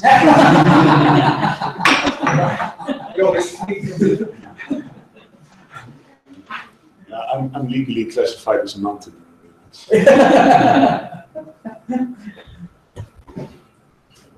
But we can think it more over in during dinner or what. Yeah. What slide was your question? Is this EM fundamentals? Yes, it is. Go up, I think. I have Ampere's law, which relates to. Yeah, so we have two. This is look, yeah. So here we have Ampere's law, which says V is, which is also for a direct current. Am I right? In the upper, yeah. And if I go up one sheet, I have Ampere's law, which says that the rotation of the H. Magnetic. Yeah, magnetic. I never know BH. Yeah. Okay, anyway, induction magnetic field is like the current density. So that is a local definition. Yeah, so I have a current density field. And there is a magnetic field related to it. And the relation is this one.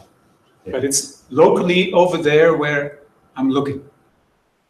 But the other one, Ampere's law, is somehow at a distance because there is an R in. How does these two do these two? Both are Ampere's law. And this is the one I was thinking of for this experiment that I told about. The two clay layers and the other one is where we ended up discussing about the electrical field at the surface and a gradient, maybe even some magnetic field. How do these two? They are the same thing, but they are differently written. So what is? Because this here is the current density. Yeah, that's amps per meter squared. Current, so this density is basically in here. So the J. Yeah, no, it isn't there, but this is at a distance. If I have a wire, I can calculate a magnetic field at some distance away. Yeah. The other formulation is a formulation at a certain point. The rotation of the magnetic field at that point is the current density. So that's. But if I go away, far away from the, I don't have a current density. Yeah. There is only a B field. So I never grasped this completely. How one goes smoothly into the other.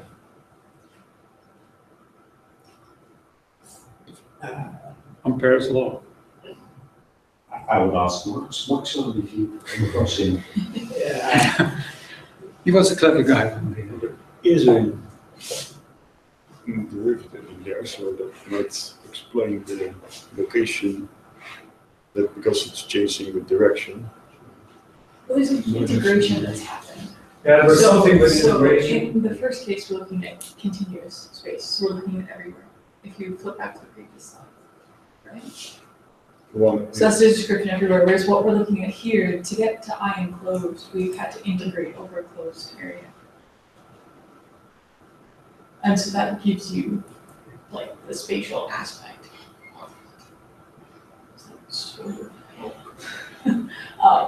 Because your J up there is, it is really a delta function. So it's zero everywhere Yeah. except at the location of the wire in which it's infinite. But Yes. So the point where I measure my magnetic field, there is no current density at all. But still there is a magnetic field. Sure. And if I go to the other, Yeah, but all so there is no J, but still there is an H.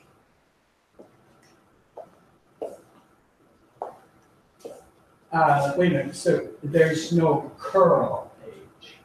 There's no, So in the previous one, oh yeah, there is no curl there's H. no curl. There still can be anything. Oh yeah, we call that It's- rotation. So your E field here is now a potential field. Mhm. So Okay. E can be written as a gradient of a potential. Somehow if you put all of that in, so you can take this differential equation, write it in as an integral equation, and then put J in as a delta function. Mhm. Then everything kind of comes out. And then this comes out. Yeah.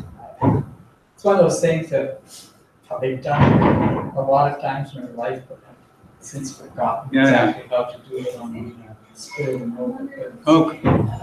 Would it be possible to note down this question and then maybe later, for those who are still here, to sort of give us an explanation and answer by email? Sure.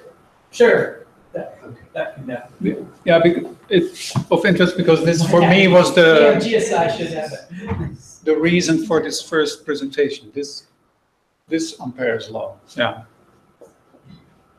So this, just looking at the, I can pull this up as well. But looking at the integral equation, I think it's a little more intellectual. Yeah, because you're going to scan.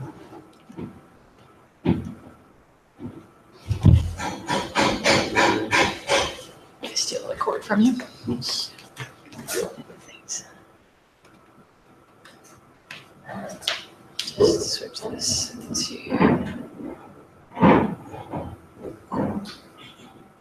Do you agree to get recorded?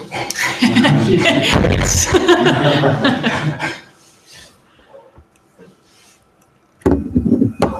That's usually the dust effect. Yeah, going.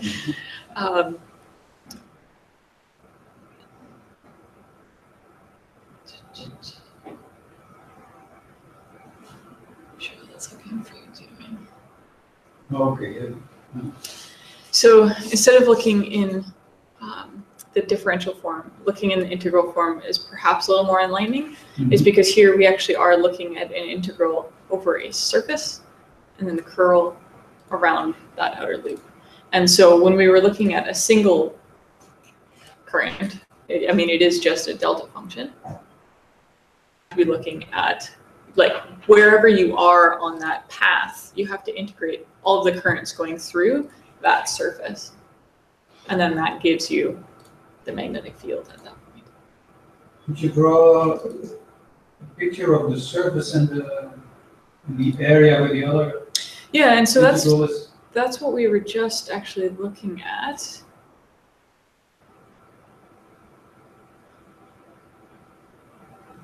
Because the C stands for curl?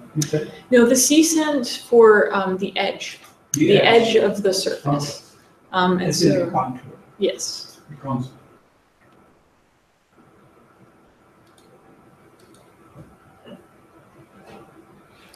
So in this example here,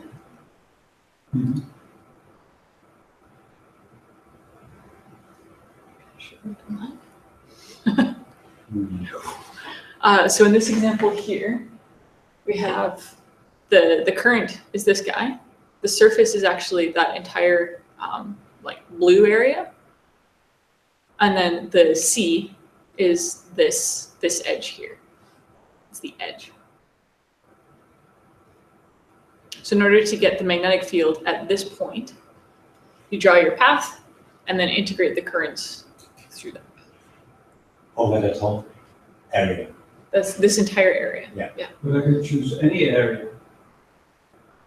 And you only get magnetic field due to currents through that area, right? Yeah.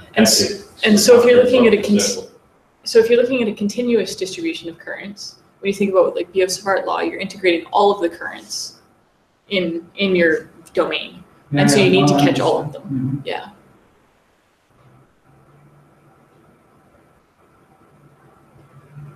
Yeah, it wouldn't make any sense in a case like that to take your current, to take your area and just move it away from the wire, have the wire outside, in which case you've got no currents coming through. So it would look like you didn't have anything, so that, the understanding is that you have all of the currents. Now the area doesn't need to be a circle, right? It can be any shape. Right. It's only for easy calculation. Well, and here, the fact that it's a circle, and you've got all the symmetry. Because you're one wire.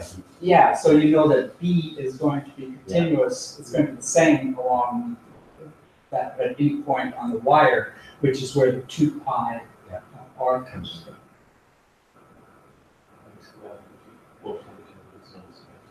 Yeah. And I've seen things like these two in magnetics courses where they have different geometry, but then the equation becomes. Yeah, well then you're integrating this across some arbitrary area.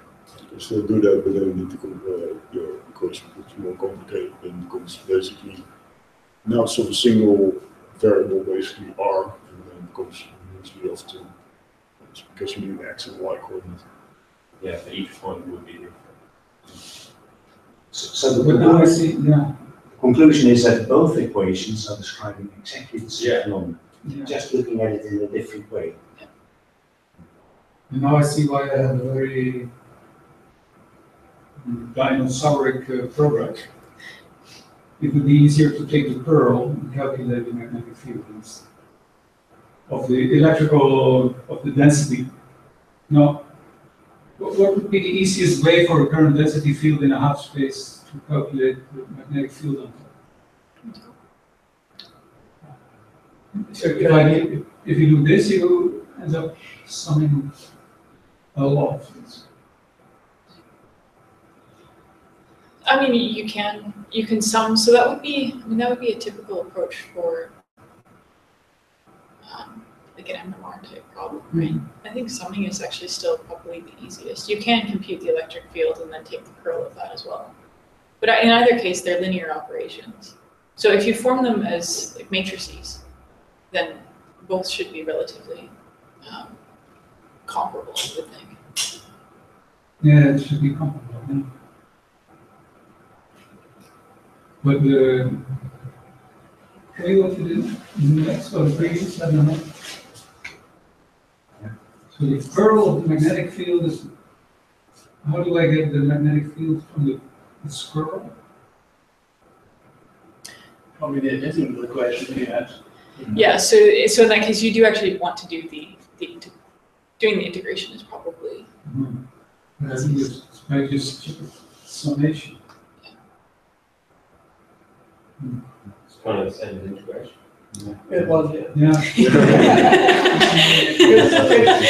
There was a medical paper which someone talked about once where they described in detail this method of calculating the area underneath the curve. Yeah. And essentially some doctor, I guess, had derived for people with theory of integrate under a curve, called it something completely different, got it published, until a mathematician it's actually they actually independently derived the method to calculate area under a curve. Yeah, you could say like, you ever heard of Riemann? Yeah. ever heard of what? Riemann. Oh, yeah. Basically, it's basically exactly. So we do all of our things indeed. It's just beautiful.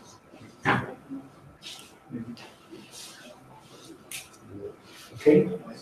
So was there anybody else that wanted to give us some ideas about what's happening? You guys have any?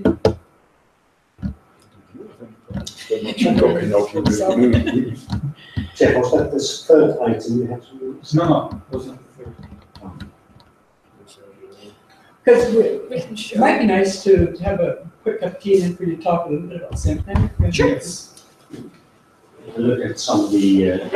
Yes, yep, I'll give you a tour of those. Yeah, maybe you can just grab a couple of coffee structure just for a minute. Yeah.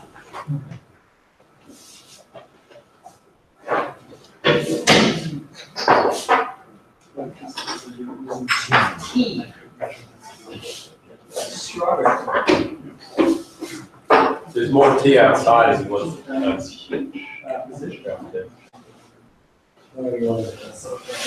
Is there an espresso in it? Sorry? Is there an espresso in it? Yeah.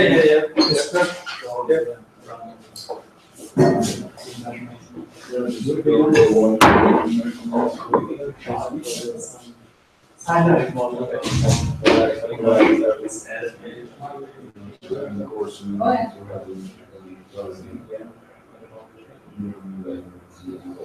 You said fruit salad? Yeah, I think that's probably that's fine. And No,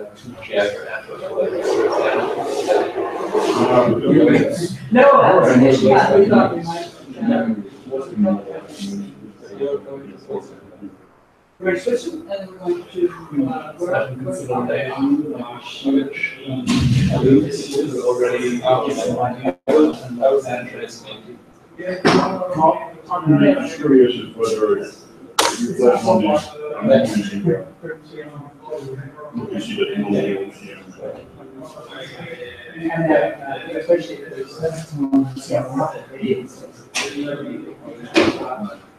is it?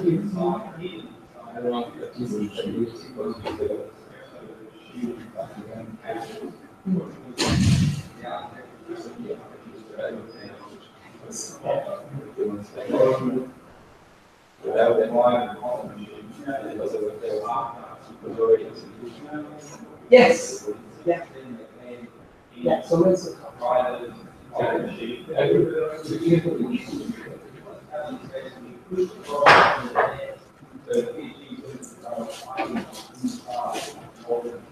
Yesterday I was afraid to have the life. No,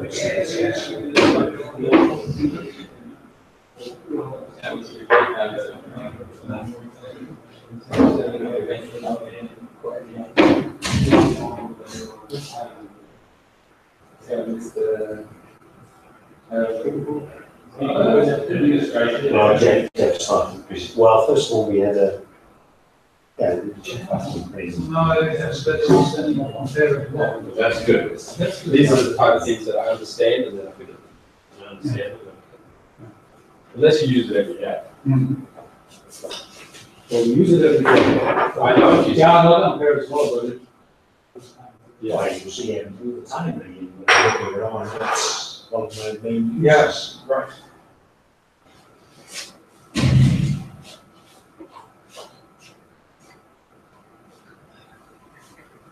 you know, in Nederland we have these wall paint, we have poems on the wall, 101 at the moment. But now the new thing is to have formula. Ah. So there's one Einstein's famous formula, not here, it's MC squared, there's another one which is related to relativity theory. Yeah. That's also one of the words. And I have a picture showing what it really means. Yeah. And they have now about, I think, 3 to 5 formula in the city. Oh, wow. So they want to get educated. Just walk around the mayor and look at the walls. I'm not so sure how much the average person takes from this formulas they will buy. So we did this one about the curvature times space. It's nicely explained by the pictures Yeah. on the wall. Oh, this sort of And I guess in mattress, art, you know, this mattress description of space and time where the heavier the object stretches the mattress or the surface more and attracts objects to it, bending the fabric of space and time. No, And the larger the object, the larger the dip. No, it's not showing that. He's showing simply that you have a big body somewhere, and then you can see the light from the star from behind. Ah, bending around. Bending around. okay. Yeah. That's it showing. Because the nicest description for me too is you imagine a stretched surface, and then you throw a heavy ball somewhere on the surface, you get this dip. Yeah. And that's the bending of space and time. The larger the ball, the larger the dip. And then also if you get an object and you spin it, give it some angular momentum, it'll rotate around and orbit that body. Obviously, at some point, then the gravity sucks it in because the larger the dip, so the ball sucks in and ends up colliding with the larger object. And if the other object's larger, the other thing happens to that object. So you almost feel like you understand it. Yeah. Except you got one more Until somebody asks something about it. Yeah. Please ask a question. Yeah, after a while, you know, it's so common to talk about curvature space time. Don't ask me. Details. But within that curve, it's rather straight, isn't it? Yeah, it's the shortest. Within distance. its curvature, It's it's the rather shortest straight. distance. It's Oh, the it's the shortest shortest distance distance, between the that's 2 what it points. Although it's curved, but it's the shortest distance. But as far as I can explain it. Yeah. And also, in one of my courses, I had a question, did you understand gravity? No, you didn't. They only knew how to use it in this formula, but he didn't understand gravity. You became sort of aware of it. Yeah, but it was actually Einstein who understood gravity. Yeah. Not that I understand that he understood it. But they say so. That's what I mean, so. So what courses do you teach? Already? Well, plenty of courses that will confuse people about the your conclusion about that. No, I didn't do sort of, it's called advanced, but that's the version. It's nicely data acquisition and processing. And then, for example, what is the best acquisition? And I explain that in terms of the point spread functions or resolution functions. That confuses you already. Then non-seismic methods, gravity, magnetics, electromagnetics, as far as I understand it, of course, as you realize. And then the other one is basic geophysical acquisition and processing, and then we try to combine the various things and say it's useful for people who can discuss problems with eroding and so on, where we have induced earthquakes and subsidence and so on. And then the last one, which I'm most favored of, is quantitative reservoir characterization. And then I talk about, for example, you look at, you look, for example, at the way that things do change with offset, so seismic with offset, and then we include anisotropy and so on. Okay. And who takes these courses? In the past, at the moment, no one. But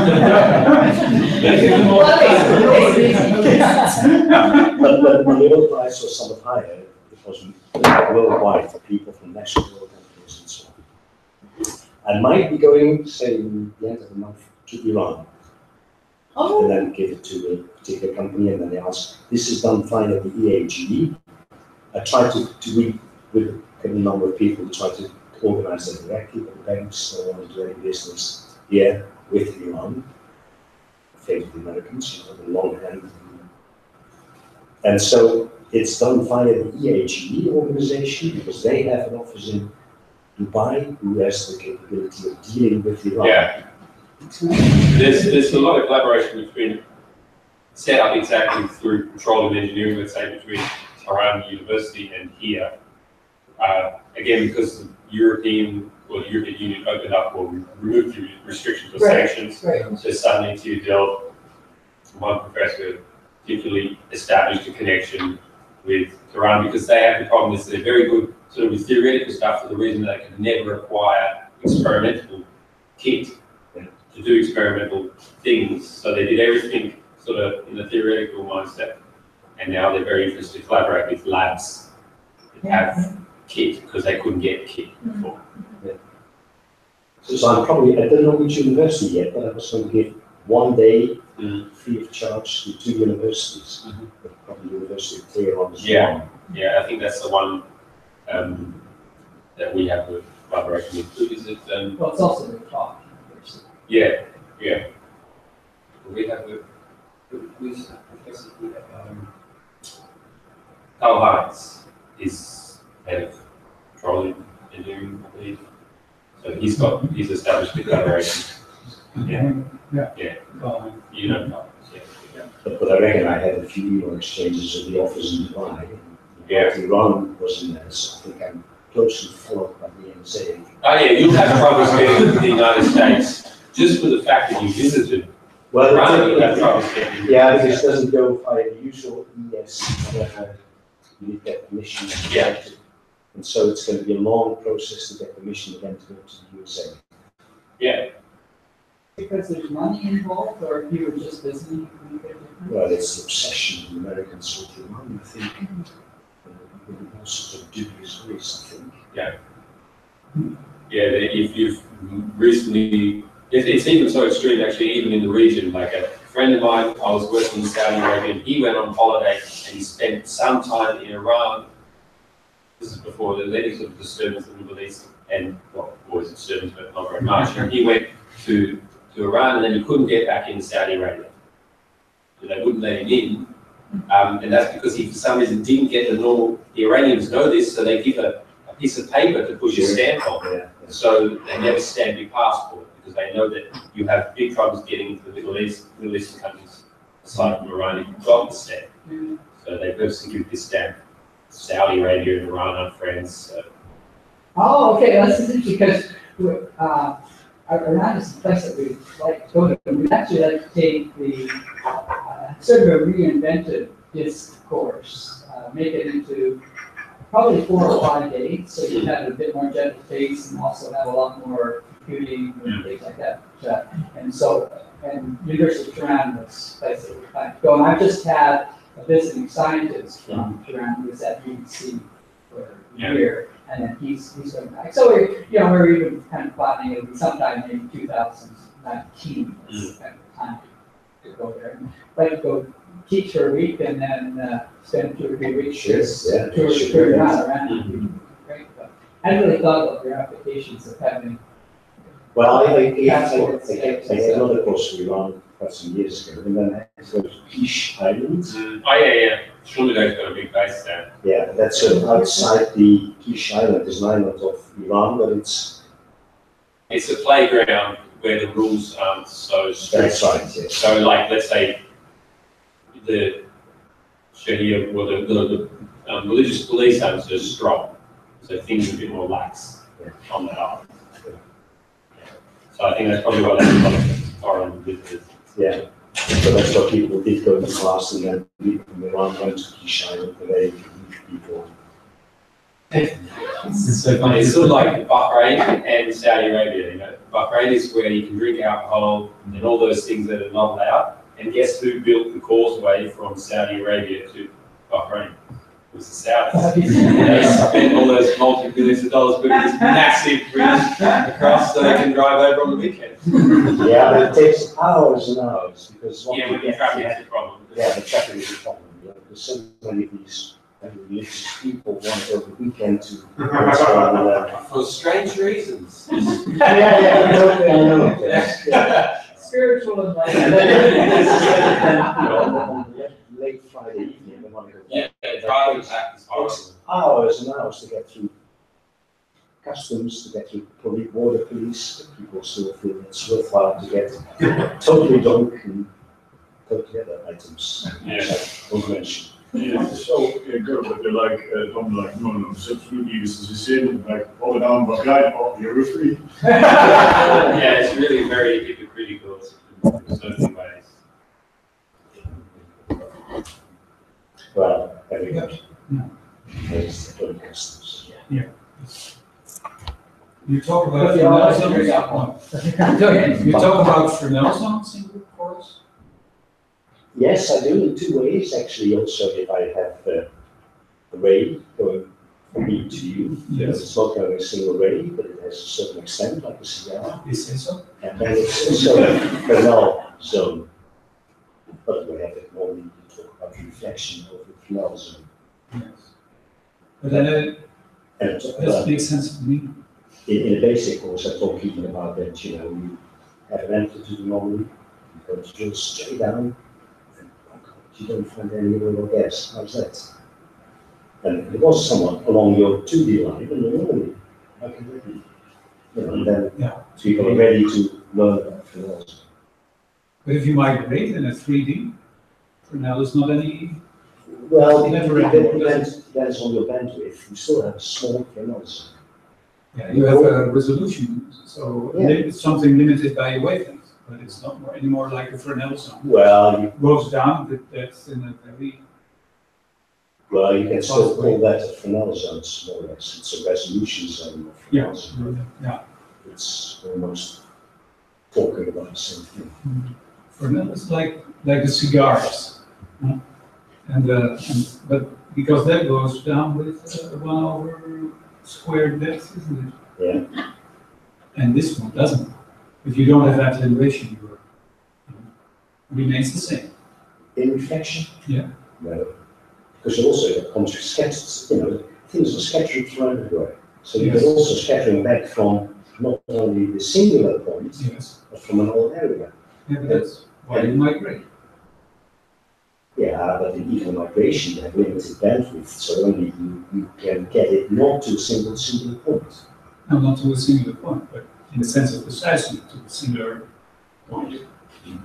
Yeah, but it's an averaging of the associated with the wavelength. So. Yeah, of course you have the wavelength, but it doesn't increase it. with that if you don't have any attenuation. And you also have to take into account if you bring 2D data, that then you can also restrict this regard. Yeah, no, Yeah. in 2D, of course, you have a problem. No, but also if you go down and down and down, even without attenuation, your Fresnel zone increases. The Fresnel zone, yes. But even after migration. Why is that? Well, I can recommend my course. It's only 3 taken on, then go there. But you can get it for half price. Right. But one of these free apps would be like, oh, you played for this, it's very nice. No, but the normal Fresnel zone, because people say, oh, Fresnel zone, they have this formula, that is not. Okay. After migration. It's a reasonable approximation to give you an idea of what's going on. No? Maybe I should follow your course.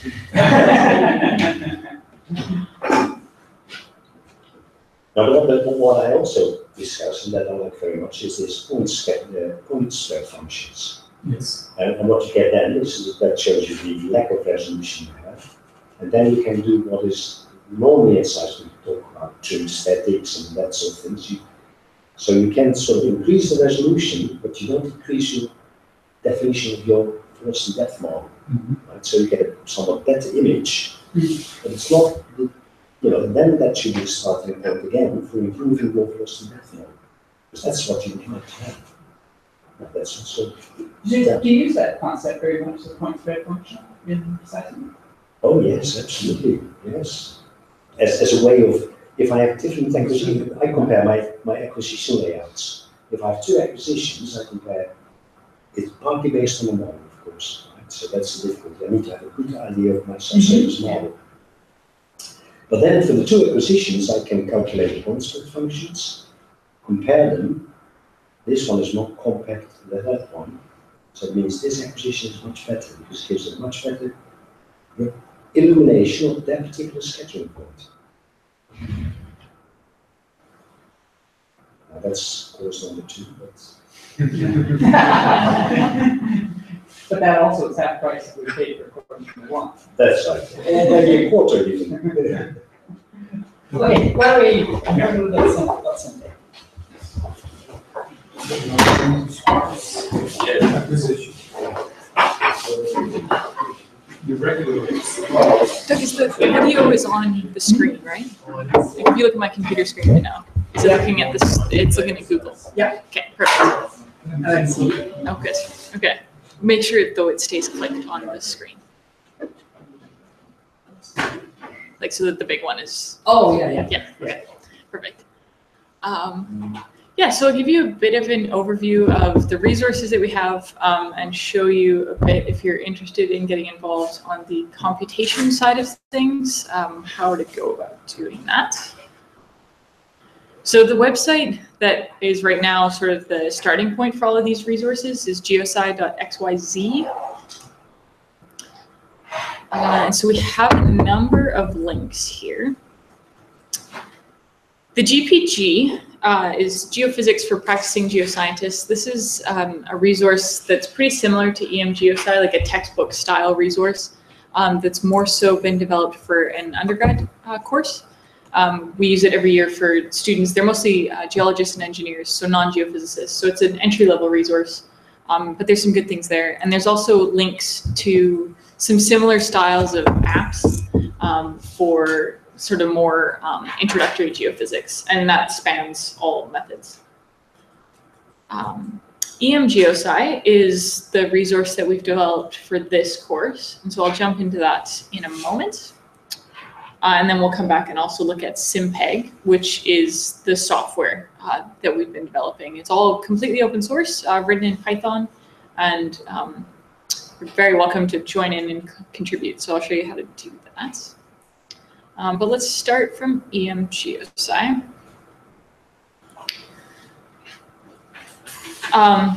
So there's a few different things that you might be interested in checking out. We've got topics on sort of all of the fundamentals, discussing Maxwell's equations.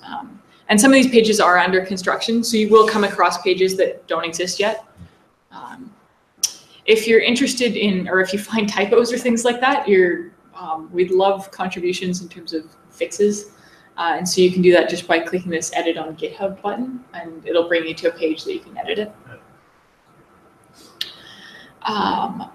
One thing you might want to have a look at, and this is a great place for contributions, is the case histories. So most of the ones that we presented have a write-up associated with them. So most of these actually have a publication somewhere. It might be a leading edge or first break or a geophysics type article. And then the case history that's shown here, they're all presented in the 7-step procedure. Okay. So for instance, the Wadi Saba example where the seismic static corrections were improved with EM. The publication is also available then? The publication should be linked. So right here, this is a link to the original publication. So and if I'm not, say, I'm not a member of a particular society and the publication is for that society, then it's not available. Then currently it's not available, but if you email us, we'd be happy to send it. So, yeah. Okay. Yeah, because we're not allowed to just post them freely. But we have asked for some articles if we had permission to post them. So we've asked the SEG, for instance, and ASEG, and they've given us permission to put certain articles or make them available. Yeah. Yeah, and so if you are interested in contributing a case history, the best thing to do is first just get in touch, and we'll help get a Google Doc going and structure it, and then help get a first pass online, and then from there, it's not hard to edit.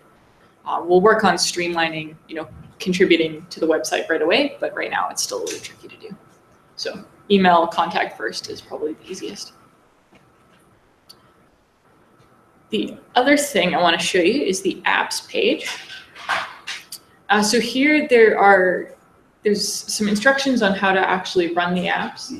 And there's also links to get up and running with them on the web. So there's two different styles that we've developed. The EM apps are what Doug showed yesterday, and I'll jump to these in a minute. These are very much developed to be basically like interactive GUI style apps. So you open it up, you're not really going to see much code. It's basically just get straight to a GUI with slide bars that's going to run some equations. The other style that we have are these simulation notebooks. And so these are much more, if you were interested in seeing the code, we've gone through them and done a better job explaining sort of step-by-step what the code is doing. So if you're interested in running a frequency domain EM simulation, for example, this is where you want to go. Or if you have, a custom model that you want to input where you see an app and, the parameters that we've provided aren't sufficient for whatever example you want to run, there should be some examples here. So both of these, you can download them if you're familiar with GitHub and Python and installing stuff. There are links on how to get the notebooks so you can run them locally. The other way you can do it, though, is run it through Microsoft Azure. So this is a free hosting service that they provide right now, is we've put a library of notebooks up there, and then you can just go run them on their servers. So that's what we'll do right now. This downloading is very useful because in some countries you don't have the access to the internet. Yeah. So both options are available. But if you don't have the, if you're not familiar with the setup, it's nice to first go and just make sure that, it's worth your time to do the setup. Do you host it on a cloud because it's costly? Well, you need power for the processor? Or? No, it's simply just for access and managing software environments. Yeah. So, because in order to run these, you have to install the software that we've developed. Yeah. So when we do it in the cloud, then we can just take control of all that. So if you click on that link that, sorry, I'll go back and make sure everybody saw that.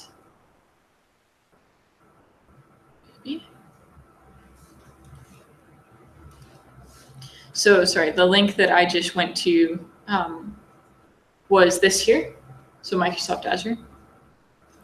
So if we follow that, you'll come to a page that looks like this.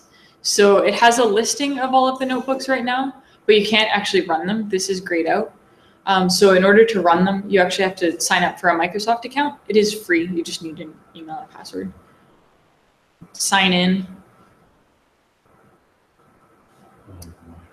Yeah. There will be another way to host them in the near future as well it's called My Binder.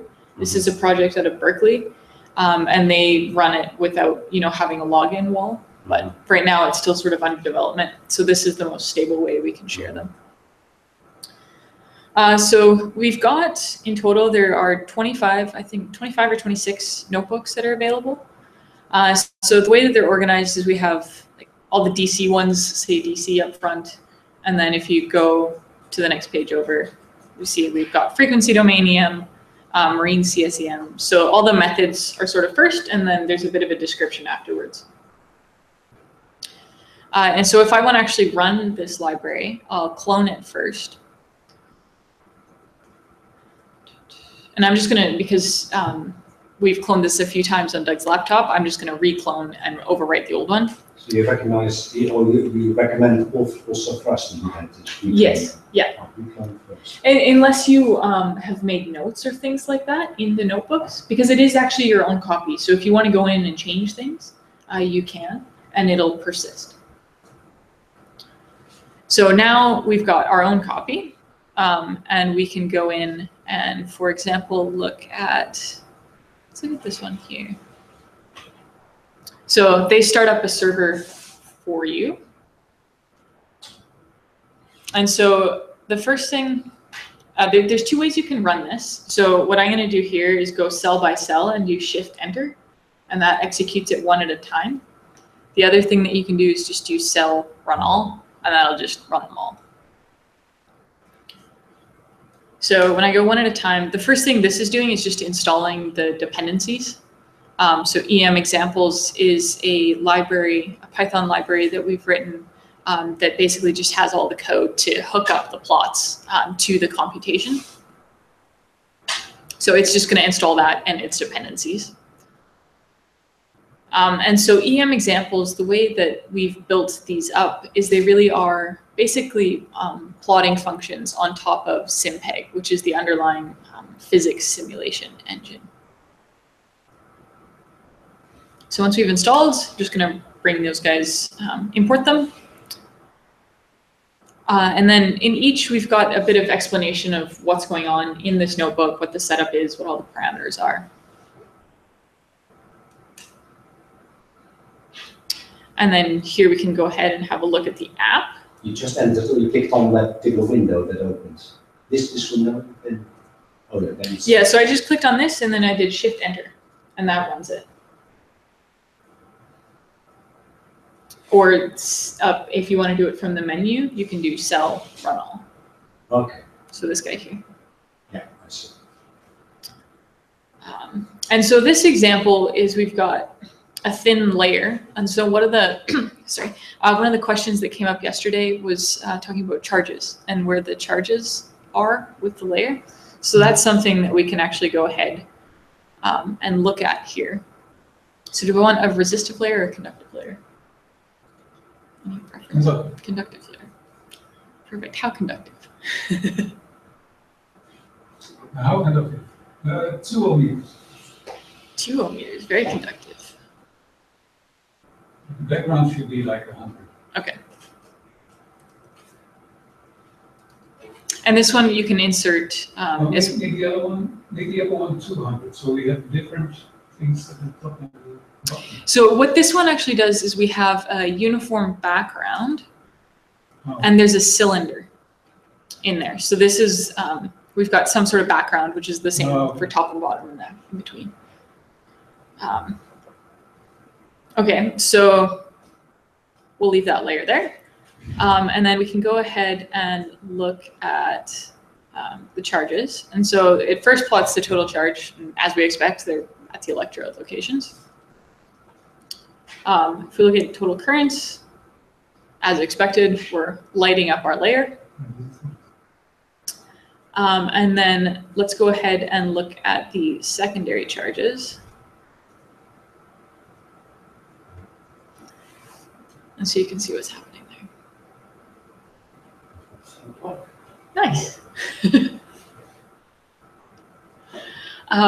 So that's something that you can play around with, and if you run into any issues or questions or things like that, feel free to fire off emails. We're always happy to respond to those. And I would like to show you now the other style of apps that we have. So if you are interested in jumping into the code, these will be the simulation notebooks. And so the way I'm going to do this is let's first actually have a look at SimPeg. And so the way you can get to SimPeg is, again, from GeoSci. We've got a link here. And so this is an open source collaborative project where the goal is to actually really bring all of the geophysical methods into one place, both for forward simulations and inversions. And so right now, I'll bring up the docs actually. So the methods that we have, seismic is actually one that we don't really have many people working on. So if there is anybody who's interested in doing some seismic modeling and contributing that to SimPeg, that would be fantastic. I'd love to chat about that. So right now we mostly have electromagnetics, we have DC, IP, mag and gravity. There's also some fluid flow with Richard's equation. And so in this case, with all of these methods, we have both the forward and the inverse problem. And if you're interested in getting up and running, the first place I would look is looking at the examples. So there's a few that have been published, so you can see those and reproduce results from the papers. And then there's by method. You can have a look at some of the examples there. There is only a handful of examples, and so if you do run into something that you want to try and do and have a question for us, the best way to get in touch about SimPeg is either through GitHub, but I would actually recommend, we've got a Google forum going, and so in this case, it's basically just like an email forum, and that goes to all of the people who are working on SimPeg, and so odds are somebody has an example that can get you up and running. So that's a good place to go. And so if we have a look, if we go from the apps again, and we look at these simulation notebooks, these again are up on Azure, or you can download them. There is the GitHub link.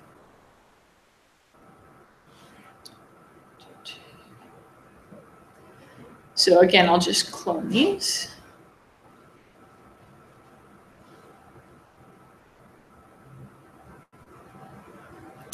If you clone, they stay on your own computer for a certain time, or as long as you like to keep them there?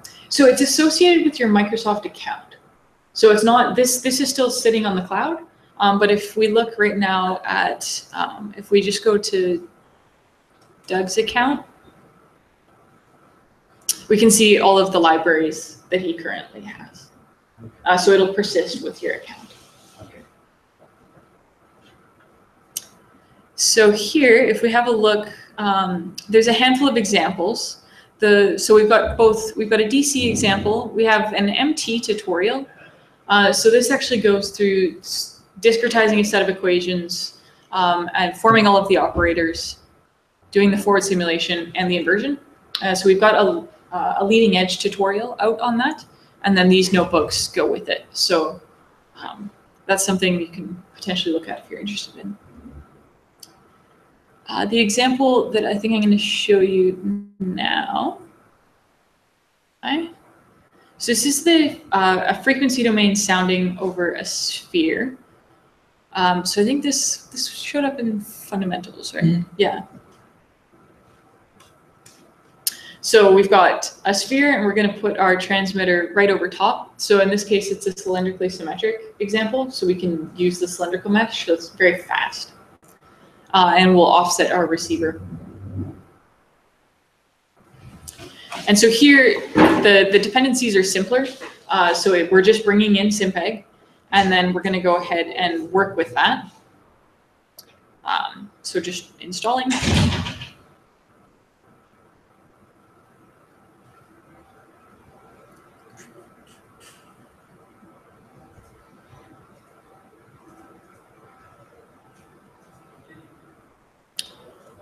Perfect. And then just import, these are fairly standard scientific Python packages. So NumPy does like matrices. It's effectively like MATLAB. Matplotlib does all the plotting, and then SciPy, we're just bringing right now in a constant, but SciPy also has all the sparse linear algebra. They've got solvers, optimization, all that sort of stuff. And then from SimPeg, we're bringing in a few different modules. So we'll bring in the mesh, some utilities, maps. I'll show you what that is in a second. And then from electromagnetics, we'll bring in the frequency domain, EM code. So in this case, the first thing we're going to do is just like set some parameters. So this is really just out of convenience. So we set the conductivities. Can you guys see that okay? Or do you want me to make it bigger? Is that better? That's better. Does that mean you can change those parameters? Yes. Yeah, they're different color, but I can't see. Yeah, these things. Yeah, so you can go ahead and change these. And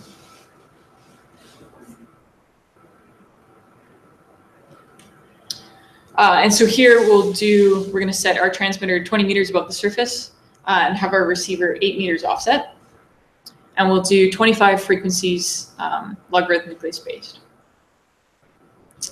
And then we set our source location. So we'll do it at the origin horizontally and then up 20 meters. And then our receivers are just going to be offset. So because we need the three coordinates there.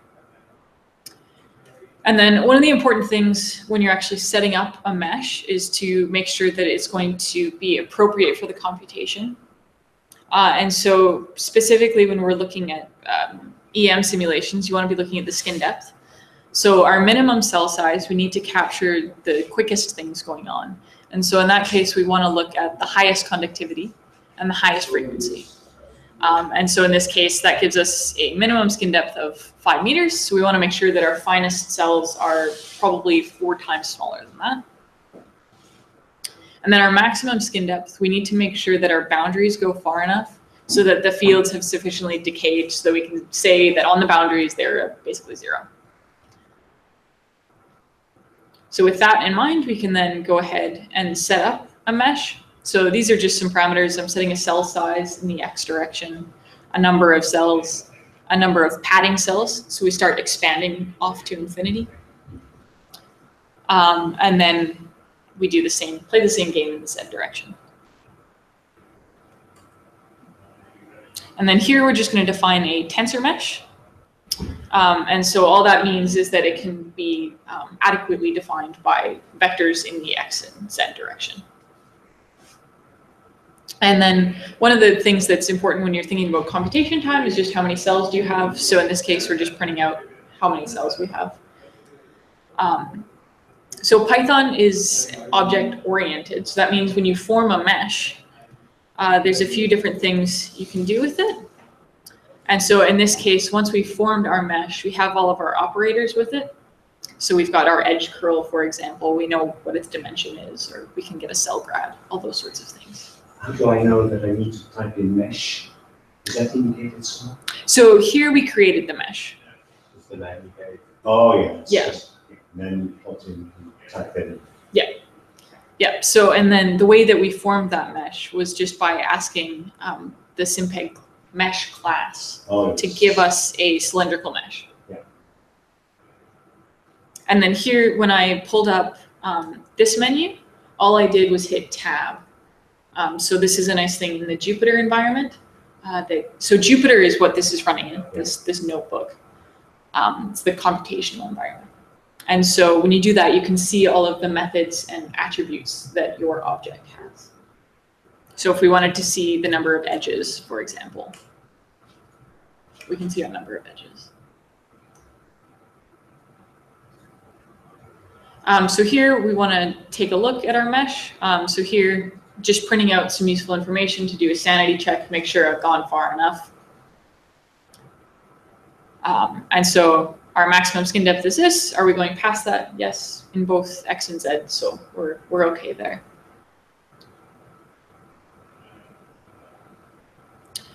So the next thing we want to do, now that we've got a mesh and we know our model parameters, we can put our model on the mesh. So here, all we're going to do is first assign the conductivity of the air everywhere, and then we'll insert our half space below, and then stick our sphere in. And then we'll just plot that to make sure that it looks reasonable. Okay, so now we have a model. So we can go ahead and set up a survey. So what we're going to do here is we're going to look at the magnetic fields. So we're going to look both at the real component and the imaginary, and we'll look just at secondary fields. So we're just setting up 2 frequency domain receivers. And then we put those in a list. Those are the all the things that we want to listen to, basically. And then from there, we can then construct our source. So in this case, we want to use a magnetic dipole source at the frequencies that we listed earlier. So that was just this parameter freaks. We'll give it a Z orientation because that keeps everything cylindrically symmetric in this case, and its location and everything. And then here, once we formed our source list, I just wanted to print out some information here. So in this case, because we have 25 frequencies, we're going to form 25 distinct sources because each one needs to transmit its own frequency. And then each of them has 2 receivers that are listening to it. One for the real and one for the imaginary. Okay, so now we've got our model, our survey. So the next thing we can do is actually set up the physics, is how do we want to solve this? So here we now, the way we define this is our problem. It's the statement of the physics. So we have our mesh. The other thing that we often pass the problem is a mapping. So when you think about doing an inversion, you generally don't want to actually invert for electrical conductivity directly. You usually want to invert for something like log conductivity. And then if you have an air-earth interface, for example, you don't want to invert for the air, you know where it is. So you want to fix those cells. So those steps can be accounted for through maps. And then that also keeps track of all the appropriate derivatives. So I can go into that a little more, but it's a little bit of a detail here.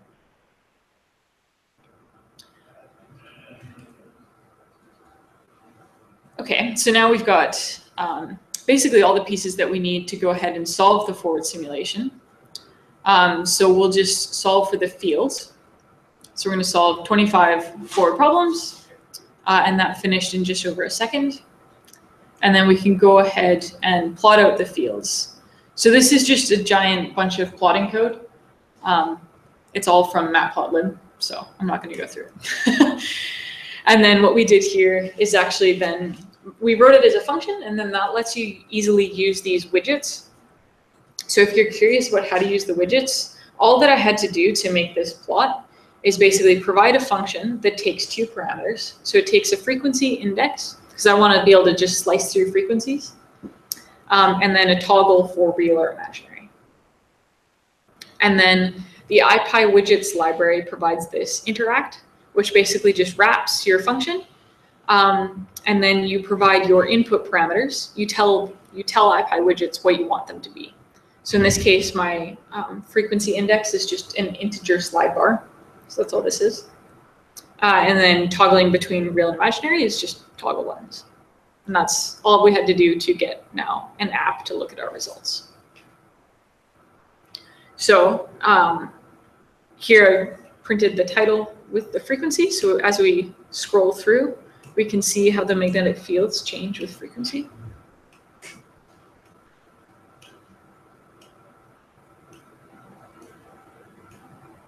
So you can see right now, the main thing that's changing is the color bar, right? Our amplitudes are changing. And as we go higher and higher,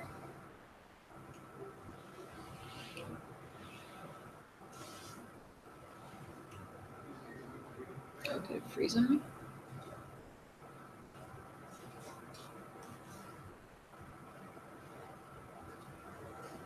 So the higher the frequency, the stronger the field. Is that what I see now? It changes the color bar. So just 1 sec.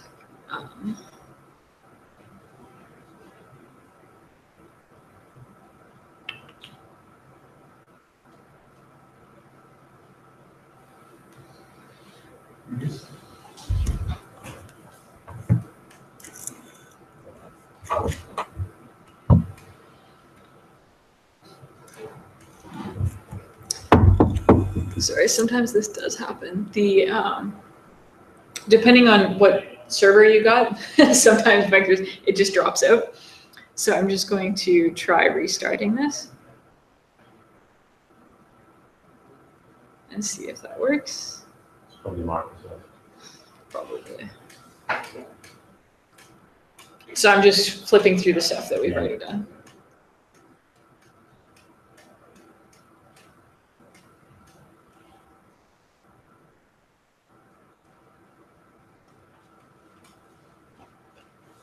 Okay, so here we go. So let's start around here. So, okay, so when we were lower frequencies, that's 10 to the minus 16. Yeah. And so as we're increasing frequency, right now, the real part is increasing. This is secondary field that we see. This is the secondary field. Yeah. Okay. Secondary real field right now. Can we also look at the primary field? Because that wouldn't change that much, would it? No. The primary field is just like the magnetic dipole that's located right here. Exactly. Yeah. Independent of frequency. Or is there some resistivity in the loop? Right now, it would be independent of frequency. Yeah. Okay. And so as we go higher and higher in frequency, you can also see that the maximum starts, right, it's moving up. And so as we're at our highest, it's mostly concentrated right near the top of the sky. And then we can also have a look at what's going on with the imaginary part.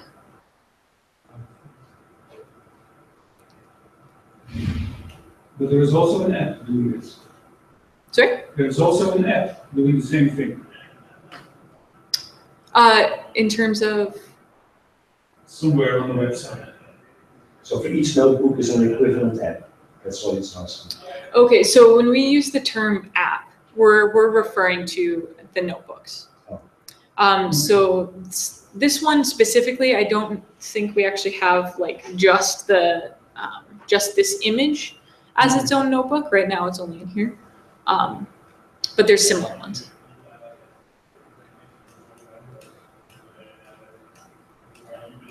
Or do you mean that if you talk about an app, you just have the slide bars and the image, and that's it? Yeah. So this one, we don't specifically have like it in the app version, but this could easily be translated to that. Because this involves much more than using the apps. Well, it's just there's a lot more code, so you're exposed to a lot more code. Absolutely.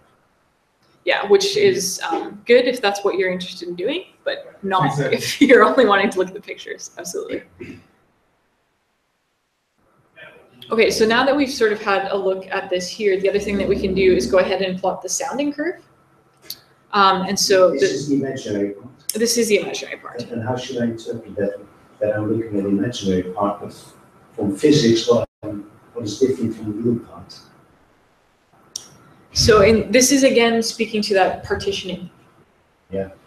And so all we're looking at here is how much is being partitioned into the real and how much is being partitioned into the imaginary. So this out of phase. It's out of phase with the primary signal. That's it. I think the next plot I'm going to show you might be, it might help. So what we're going to plot here is, do you see this pink dot? Yeah. This is where our receiver is located. So what we're going to do is plot the magnetic field, the sounding, so across frequency. And so do you have a picture? What do you think that should look like as we increase frequency for both the real and the imaginary? Do you remember the characteristic curve? I really can't remember.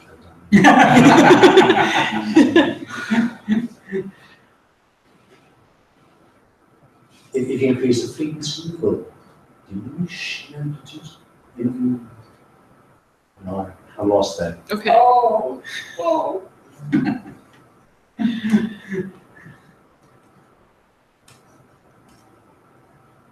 So it's starting to look a lot like, I'll pull up those slides.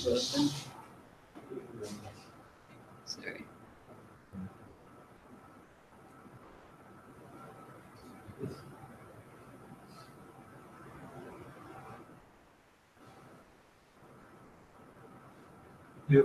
Right. So looking at this plot here, this is basically our characteristic curve. So in this case, you can see that partitioning between the real and the imaginary. And so where we are right now, for the most part, the imaginary is increasing. And as is the real. And so then looking at each point, which one is larger in magnitude, then gives you an idea of where we are. Yeah. So I should follow you to Bond and follow the course again. I think that picture that Lindsay showed also accentuates why looking at things in the frequency domain can make things complicated. Yeah. You look at at those currents and the imaginary part, and it's just it's complicated. And then you look at the real part, and it looks different, right? And you're trying to make some sense about what's going on. Whereas if you look at it in time domain, then things are just so straightforward and intuitive. I think there's so many excuses, but I take them over from you then.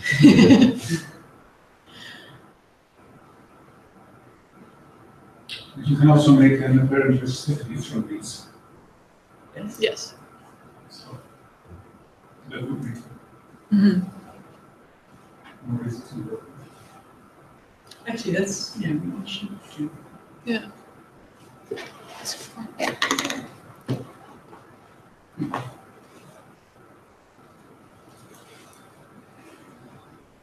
So that's a bit of an overview. Are there any questions or things that have come up that you'd like to see more of, or questions with SIMPEG, how to get involved there, what it does? How can we calculate the magnetic field over a single whatever field? So for Resistivity model, I mean. and so for your example, we could do it in like static, or we could actually solve the frequency domain problem at the frequencies you're planning on looking at. I would suggest starting with static. And so there is a 3D DC code. So in this case, all you need to do is set up a tensor mesh, stick your layered model in, and then go ahead and simulate. For a single source, it's a fairly light problem. And then to get the magnetic field, the integration. So you just need to integrate. And I don't know if we have that in there yet or not, but that would be an easy thing I can point you to which operators to use. Yeah, that's what we can adjust. Yeah. My code was in MATLAB, so I just summed over the matrices. Yeah, so we could go ahead and basically solve the DC problem, get the currents, and the integration is fairly straightforward for this. An inversion has also Integration of the current. Of the currents. Yeah, not only of the currents, but also of the. What would the integration be? Well, in that case, you're using Biot-Savart law, so you're integrating the currents. Yeah. Current density field. I mean, so relative to a position. Yeah. You get the curl of the two. No.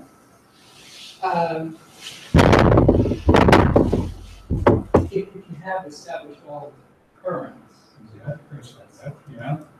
then to do essentially what we just did, which is to use the Biot-Savart law on any segment, you compute what the magnetic field is, and then just summing that up.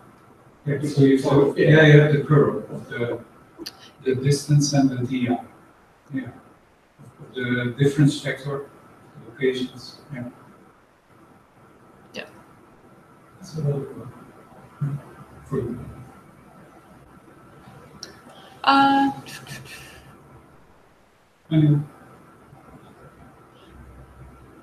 yeah, so this is something that because you have to do it over all the volume for each location on the surface. Because the R changes all the time. right, but we can formulate though this as a matrix, as a linear operation, and in that case, it's just matrix multiplication, which it shouldn't be overly expensive. Okay. I mean, solving the expensive piece is inverting and solving the DC. Yeah. DC. Okay. So there is also absolute Brooks inversion data. Yes. So for example, if you have an example, you can show, say you have magnetic data and you want to invert that. So if you have, right now, if you're specifically looking for just magnetic data, in that case, I would come to the SIMPEG examples. Yeah. And there's examples here for magnetics. Yeah. And so here is an example of a linear inversion.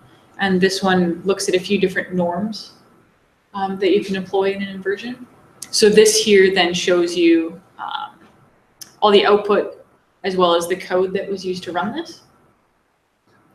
We do have some examples around that are notebooks for magnetics, but right now they're not necessarily hosted anywhere. So that would be one to get in touch on. But the inversion takes very long or not to run? Oh, well, it depends on your problem.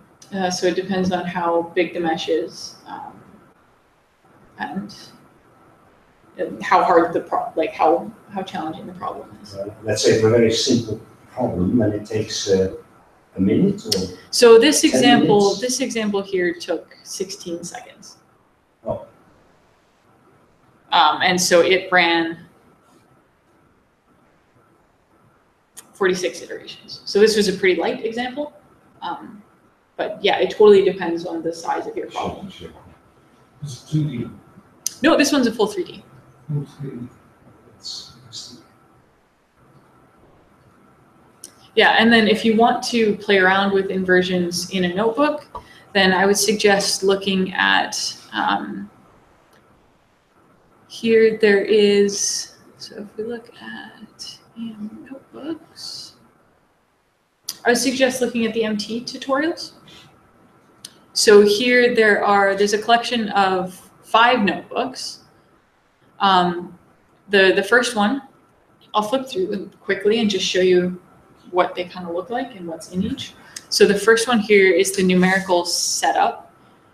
And so what we go through in this is actually discretizing and solving the 1D MT problem from sort of ground up. So we show you all of the finite volume, or this one's finite difference, but we show you how to basically build up all of the operators that you need from just the mesh class. So that gives you a bit of a handle on like what you can do just with the SimPeg mesh. So if there's a problem like seismic, for example, that we don't have implemented, but all the operators are there, you can go ahead and follow this to basically piece together your set of equations.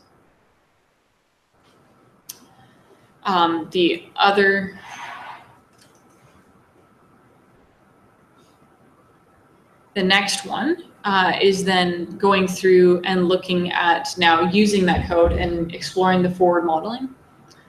So what we do here is go through and explore some aspects of mesh design. So when I mentioned, we need to make sure that our smallest cells are sufficiently small to capture what's going on in the physics.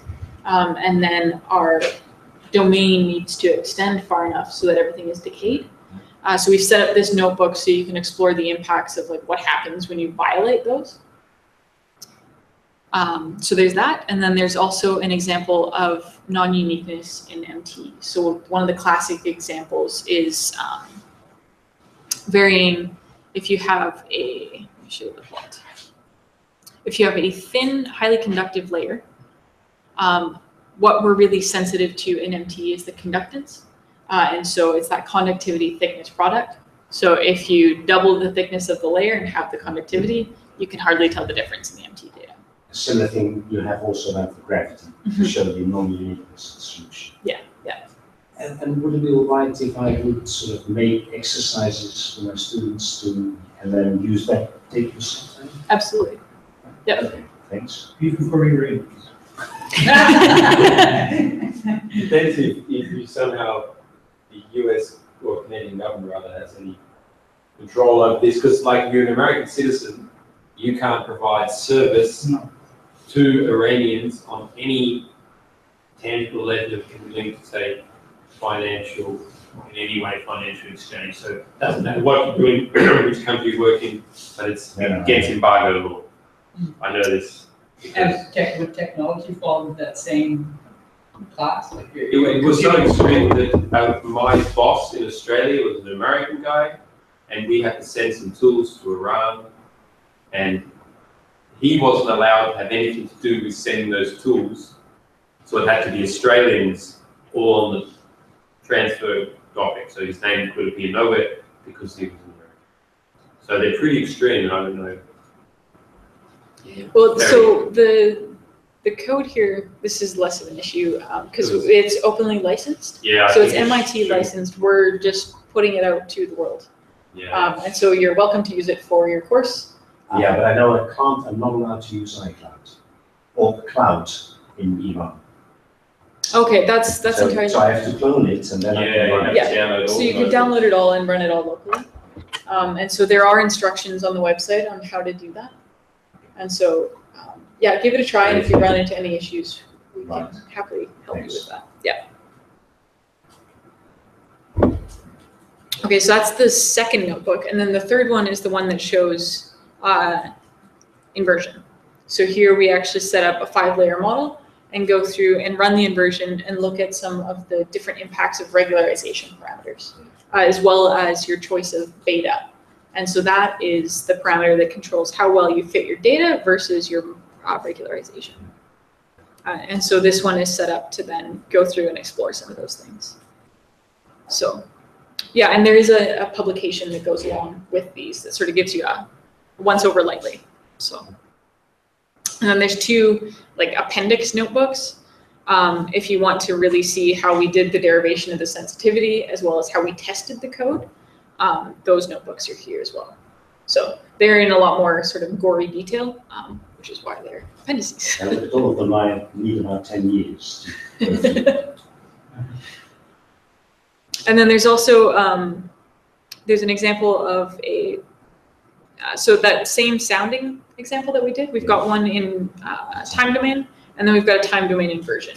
So those are a few things that you can get up and running with. Yes.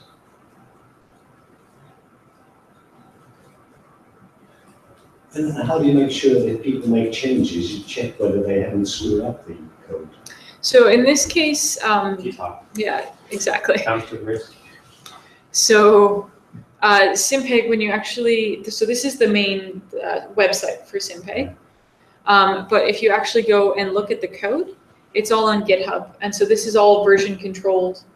It's very well tested. So anytime somebody pushes a change to the code, there's like 2 hours of tests that are run, touching, I think, like 80% of the code base right now. The only thing that we're not touching is utils.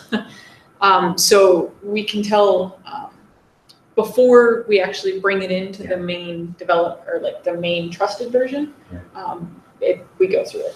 So you can accept it or not accept it. Yeah.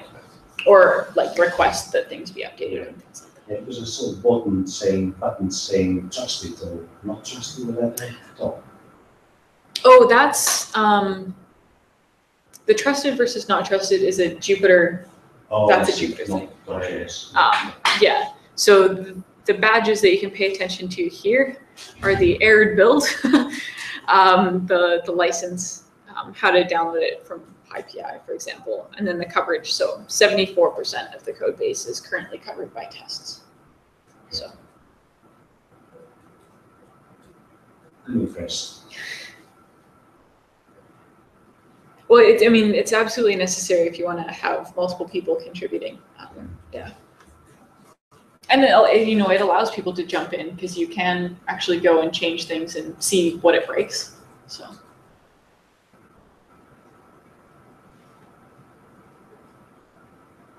Yeah. And people added things from all over the world, or how is this? Yeah, we've had a number of contributors from, so mainly at UBC. There's been a number of contributors and users from Calgary, from Colorado School of Mines. And it is, yeah, it's starting to grow. And we've been in touch with other open source software package developers. So there's a package that does gravity and magnetics, and called Fatiando. So we've been in touch with Leo, who's the core developer there, and we're working on trying to identify some core pieces and work together on those. Do you know, I'm just about to send both of you this link to PY Gimli? And yes. Yeah. Oh, you know it already. Yeah. Yeah, because I see the only overlap, or the big distinction would be irregular mesh capabilities that they have. So yeah. They integrate with a regular mesh library, as we described. So maybe small scale problems like, or something like this. Yeah, we're looking forward to chatting with them because there's some overlaps, and there's definitely things that like each currently package. DC, I used to develop it actually when I mastered it. Basically, it's focused on DC, so I don't remember. Okay. Yeah. But all the frequency domain TM stuff might be good. Or at least the integration with the meshing. The irregular mesh integration. Yeah. Yeah. We're actually trying to meet with them, I guess, this next Friday. Yeah. And sort of chat about what they're doing, what we're doing, and just how to join forces and make the community grow together and prevent duplication. Yeah, I mean, I wouldn't say there's a heap of overlap because they focus on like ERT purely, I think, from memory, and because you have all the other methods integrated, and they have the integration of GMesh, which is a meshing software that was open source written 10 years ago or something. It's developed a lot. And that's quite powerful and easy to use and has a graphical interface to develop the meshes easily. Actually, it has its own strange code that lets you develop meshes. It's sort of like C, sort of like Python, that lets you write up this geometry, and you can also import from other 3D programs into GMesh and then define how you want your mesh, generate your mesh, and then load it into your working. Oh, good. Or the meshing side of things, the integration of their regular meshes, because then they can do huge inversion problems and focus on areas of high gradient. They ignore the stuff, points and connotations. Yeah. Well, that's especially needed, for example, if you look at electromagnetics and you have a borehole with a pipe. Yeah, that's exactly the situation where they have the concentration of these boreholes and Ketzing in Germany, and have the mesh highly dense there, and then already dispersing. Because that's also the problem we had in sort of monitoring of EM, saying wells. How do you calculate that? Effective, efficient. Yeah, so that's something we've been looking at with the cylindrical meshes quite a bit as well. That's where they really come in handy. Yeah. But that's a real active problem. Yeah. A lot of people are now focused, especially because the casing, the ability of casing to follow currents down into the earth is just kind of really opened up people's imaginations about what could be done. And now you need to cut your grips of, okay, how are you actually going to model that? And, using things like octree meshes or something that gives you mesh flexibility. It's highly variable as far as cells and size can really help a lot, and it's actually necessary. Yeah. And an inversion problem, inversion actually has two problems. One, to get the inversion going, it's still opposed, that's a problem. But the other problem is also to get a good forward modeling, right? And that is really very important and also very difficult in this sort of cases. For EM and pipes and casing and all that. Yeah, so for the large scale airborne problems, especially where you've got tens of thousands of sources and you really want to have a full 3D conversion kind of covers everything, so you're not having to patch things together, then the approach there that seems to be effective is that for each forward model, you just kind of worry about a particular sounding location, develop a small scale forward modeling that kind of works with that. So that does your forward modeling for you. And then you can also calculate your sensitivities on that small mesh, and then make use of multi-core processors so that you're actually solving the inverse problem on a very large mesh, but each individual forward problem is solved on separate nodes, and that allows you to handle pretty large problems in a reasonable amount of time.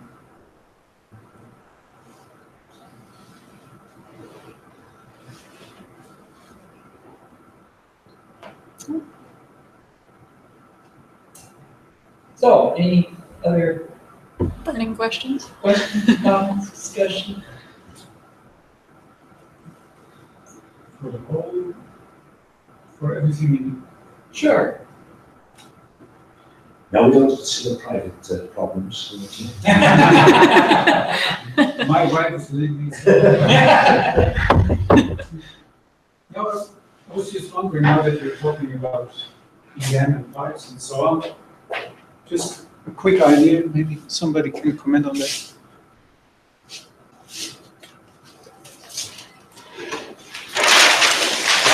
Maybe of interest to, I don't know.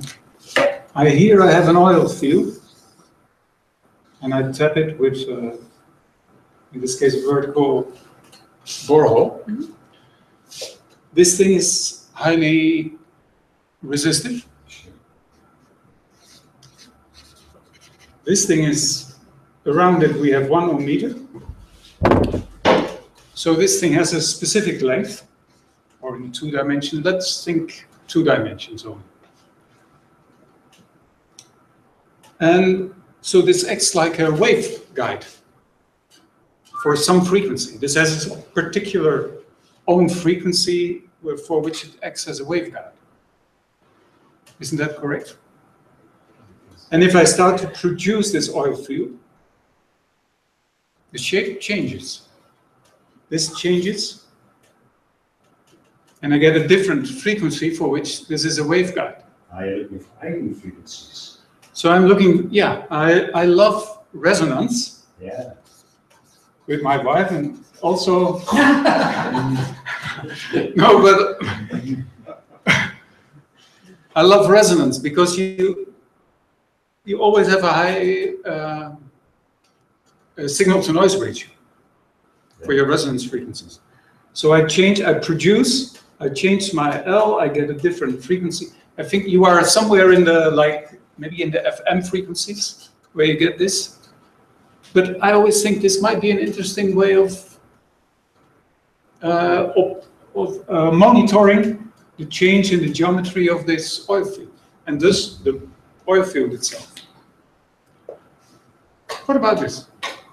Yeah, just so an idea. You have a field and there's the activers pushing the oil from both sides, say. Yeah, or from one side, I don't know. Yeah. Yeah. Is there an eigen frequency in this case? It's definitely would act as a waveguide. I think though, in order to be thinking in that regime, the frequencies are going to need to be fairly high. Yes. And then in that case though, where is your source? Because in this case, it must be, of course, here. Yeah. Yeah, so it's there. And where are you measuring? Oh, maybe most oil fields have different many wells. So there is another well. So it doesn't matter. So you have another one, and that's where you measure, or you interchange. So are you putting the source down? Is it attached to the casing? Well, I don't know. It's just the concept. I don't know how practically you would do it.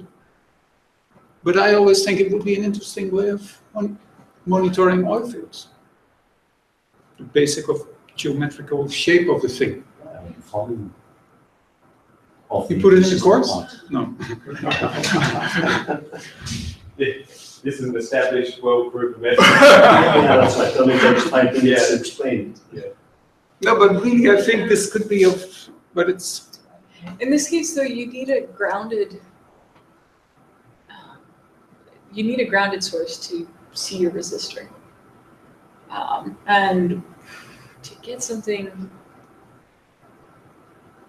I can easily, if I go in detail here, I can easily have an electrode here and an electrode here. This is this area, and put some current in or something at say 100 megahertz or something.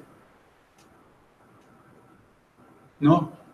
No, it's just not it's not resonating with me, but I'm not sure what. It was with Jaap somehow. Yeah. Many things do resonate with me. Doesn't mean I know the solution. I think it's a very interesting idea. Yeah, just an option to, yeah. Because I'm trying to think of it like the marine CSEM. Yeah, so there you have. Yeah, but they were the surface and so. Unattenuated or less attenuated along more resistive pathways. Right? So that does act as a waveguide.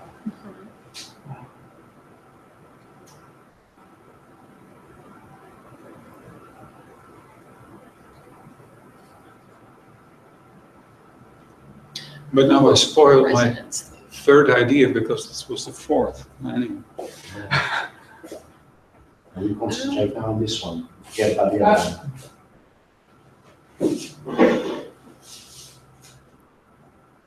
Like the northern lights, right? The magnetic field propagates through, then it's curved back. Yeah, by the reservoir. Yeah, and different size. magnet. So then you want to get the geometry of the outlet based on the eigenfrequency. Yeah. And your frequency needs to be I in don't the understand. I don't. wavelength needs to be in the order of It's a the different- geometry, right? Yeah. And then we are far from. Because like I mean, it's if you put in, if you're going to do it at DC, yeah. right, then your location of those charges is going to move in as the boundary. No, it's still way well to That's the way. But if you're talking about a frequency system, Yeah, well, we're thinking um, of I mean, you will the have, resonant frequency of this shape. There's you probably know, going it's to easy be to find this 100 conductive meters, surface around the but outside. then the That- frequency I don't get the resonance. Yeah. will be well too low. I mean, I think you have to Consider be this almost a like wave GPR. propagation. It's relying on the No, wave that we- I consider that operational side of problems things. you might I don't have. understand yeah, how you that's would get something like that in a But the diffusive idea is, regime. it's an idea, a feasible idea.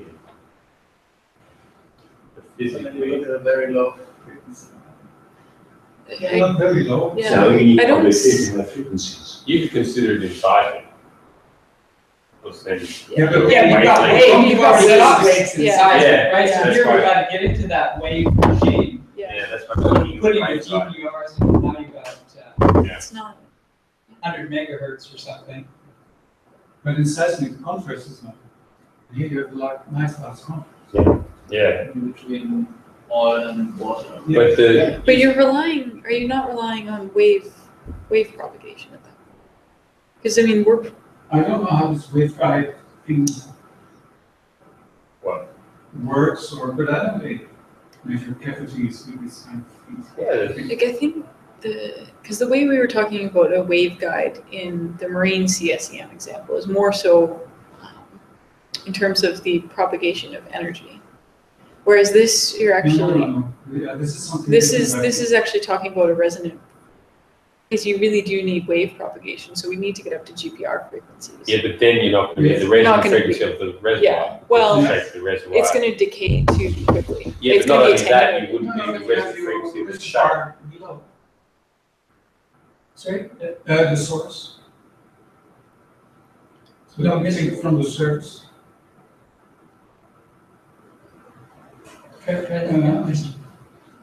Yeah, so the environment in which we have the source and receivers is beneficial because you're in hydrocarbons, so Yeah. very high resistance. High resistance. But still, even at 100 ohm meters, Yeah, they're still going to attenuate. you get pretty high attenuation.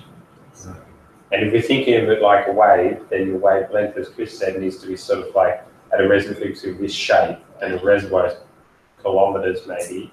So then you want Yes, to be that at the way, resonant now you have frequency to of have the really shape. low frequencies. Yeah, which in doesn't case work. you're in the wrong regime, which is standard diffuse. Unless you think about some diffusion waveguide configuration, I have no idea about that. But thinking of it more like a Misela mass Yeah, type that's- example. Yeah, but Well, about more power. Yeah, I mean, she just Because That's it, if you're going to put in understand. a current into that resistor, right, then, you know, as it goes out, you're going to get this charge on the outside. And now as you, By the decay time, yeah. pardon me, You mean as you charge it and then you. well, do as a you, if you TDM. imagine, if you went to the DC limit, you put a current in, the current's going to go out, and there's going to be this positive charge that's going to exist on the negative charge that's going to exist on the outside.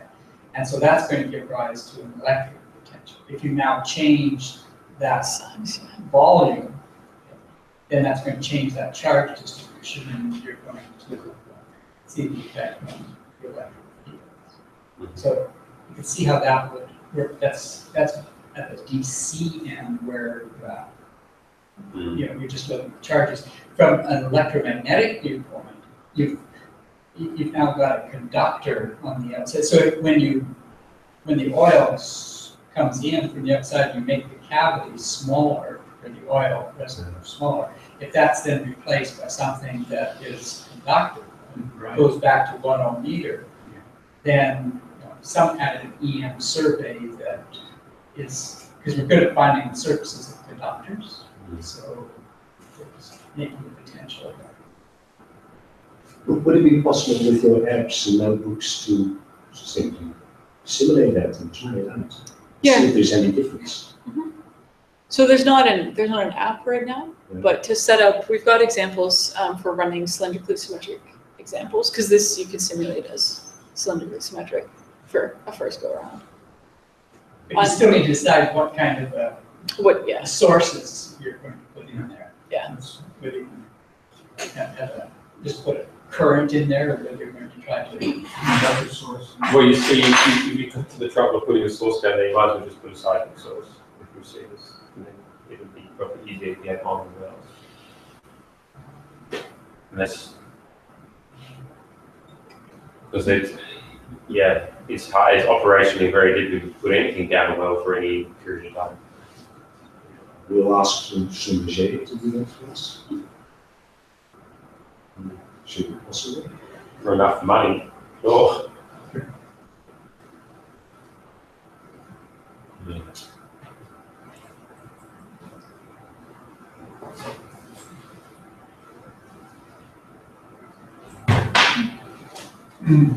But you might think about what you just by attaching a generator to the well casing. It's going to funnel currents down. And look at that, but that's at least a tangible problem to consider the rich spaces. And then you could do that with the cell code, right? Because everything else is symmetric. If you're just looking at that pipe that's being connected to a generator, see if you can distinguish what the outside boundary looks like.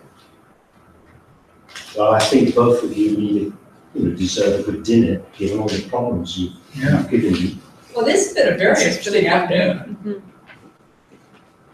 Problem creators. Exactly, that way we continue to have jobs. Yes, exactly. Make sure you don't explain it too well. The politicians, so they don't understand you. Well, that's exactly the specialty about our courses, right? You explain it well, so people want to follow it again. You give tantalizing detail. Yeah, that's right. Follow changing in the north. Oh, these are Perfect. That's very nice. Yeah, well, and feel free to get in touch, because I mean, there are examples, but it's still under development, so you know, there's. Because I'm trying to do things But see, this type of, well, especially the apps, visualizing fields would have been very helpful when I first was bombarded, because there's lots of reduction to the empties. Just equations all over the board, and he does probably once or twice he might do a bit of a thing. Yeah. But apart from that, it's just different material than these. So they Yes, are very still up. it's a hard course. Days of Yeah, sand, very in I remember one mention later he was giving courses and people said, I don't understand it. And his only reply was, well, that's a pity for you. And then he continued. It was always like he gets high credit as a lecturer for having a high percentage of confused students. You're doing a good job. They're confused, you're pushing their limits. Yeah, you can always answer some actual question. Yeah, you can always say that. Just look Exactly. Well, thanks, everyone. It's been an interesting day. So sorry, just like, I don't know if people want to stick around or head off. We can sort of wrap up briefly. Start walking to the after this half-an-hour walk, and then before 6 we just start. Yeah, that would be nice. So we have some fresh air. Can we cover through this afternoon? Is everyone walking, or some people go by car? Or I have a bike. Yeah, that's fine, me too. Oh, it's Yeah, Yeah, 30-minute walk sounds good. That sounds Yeah. very good. And people are walking back then again? now I walk on to the railway station afterwards. Not me, because actually for a flash course. If nobody knows where it is, I can walk back. Well, I can take my car and park somewhere in the center, was more So the convenient. market is actually right in the city center of Delft, like behind the market. You can park inside. So we go on a regular basis. Yeah, At Paris Square. exactly. See what's money. Okay, Yeah, thanks a lot. very neat stuff.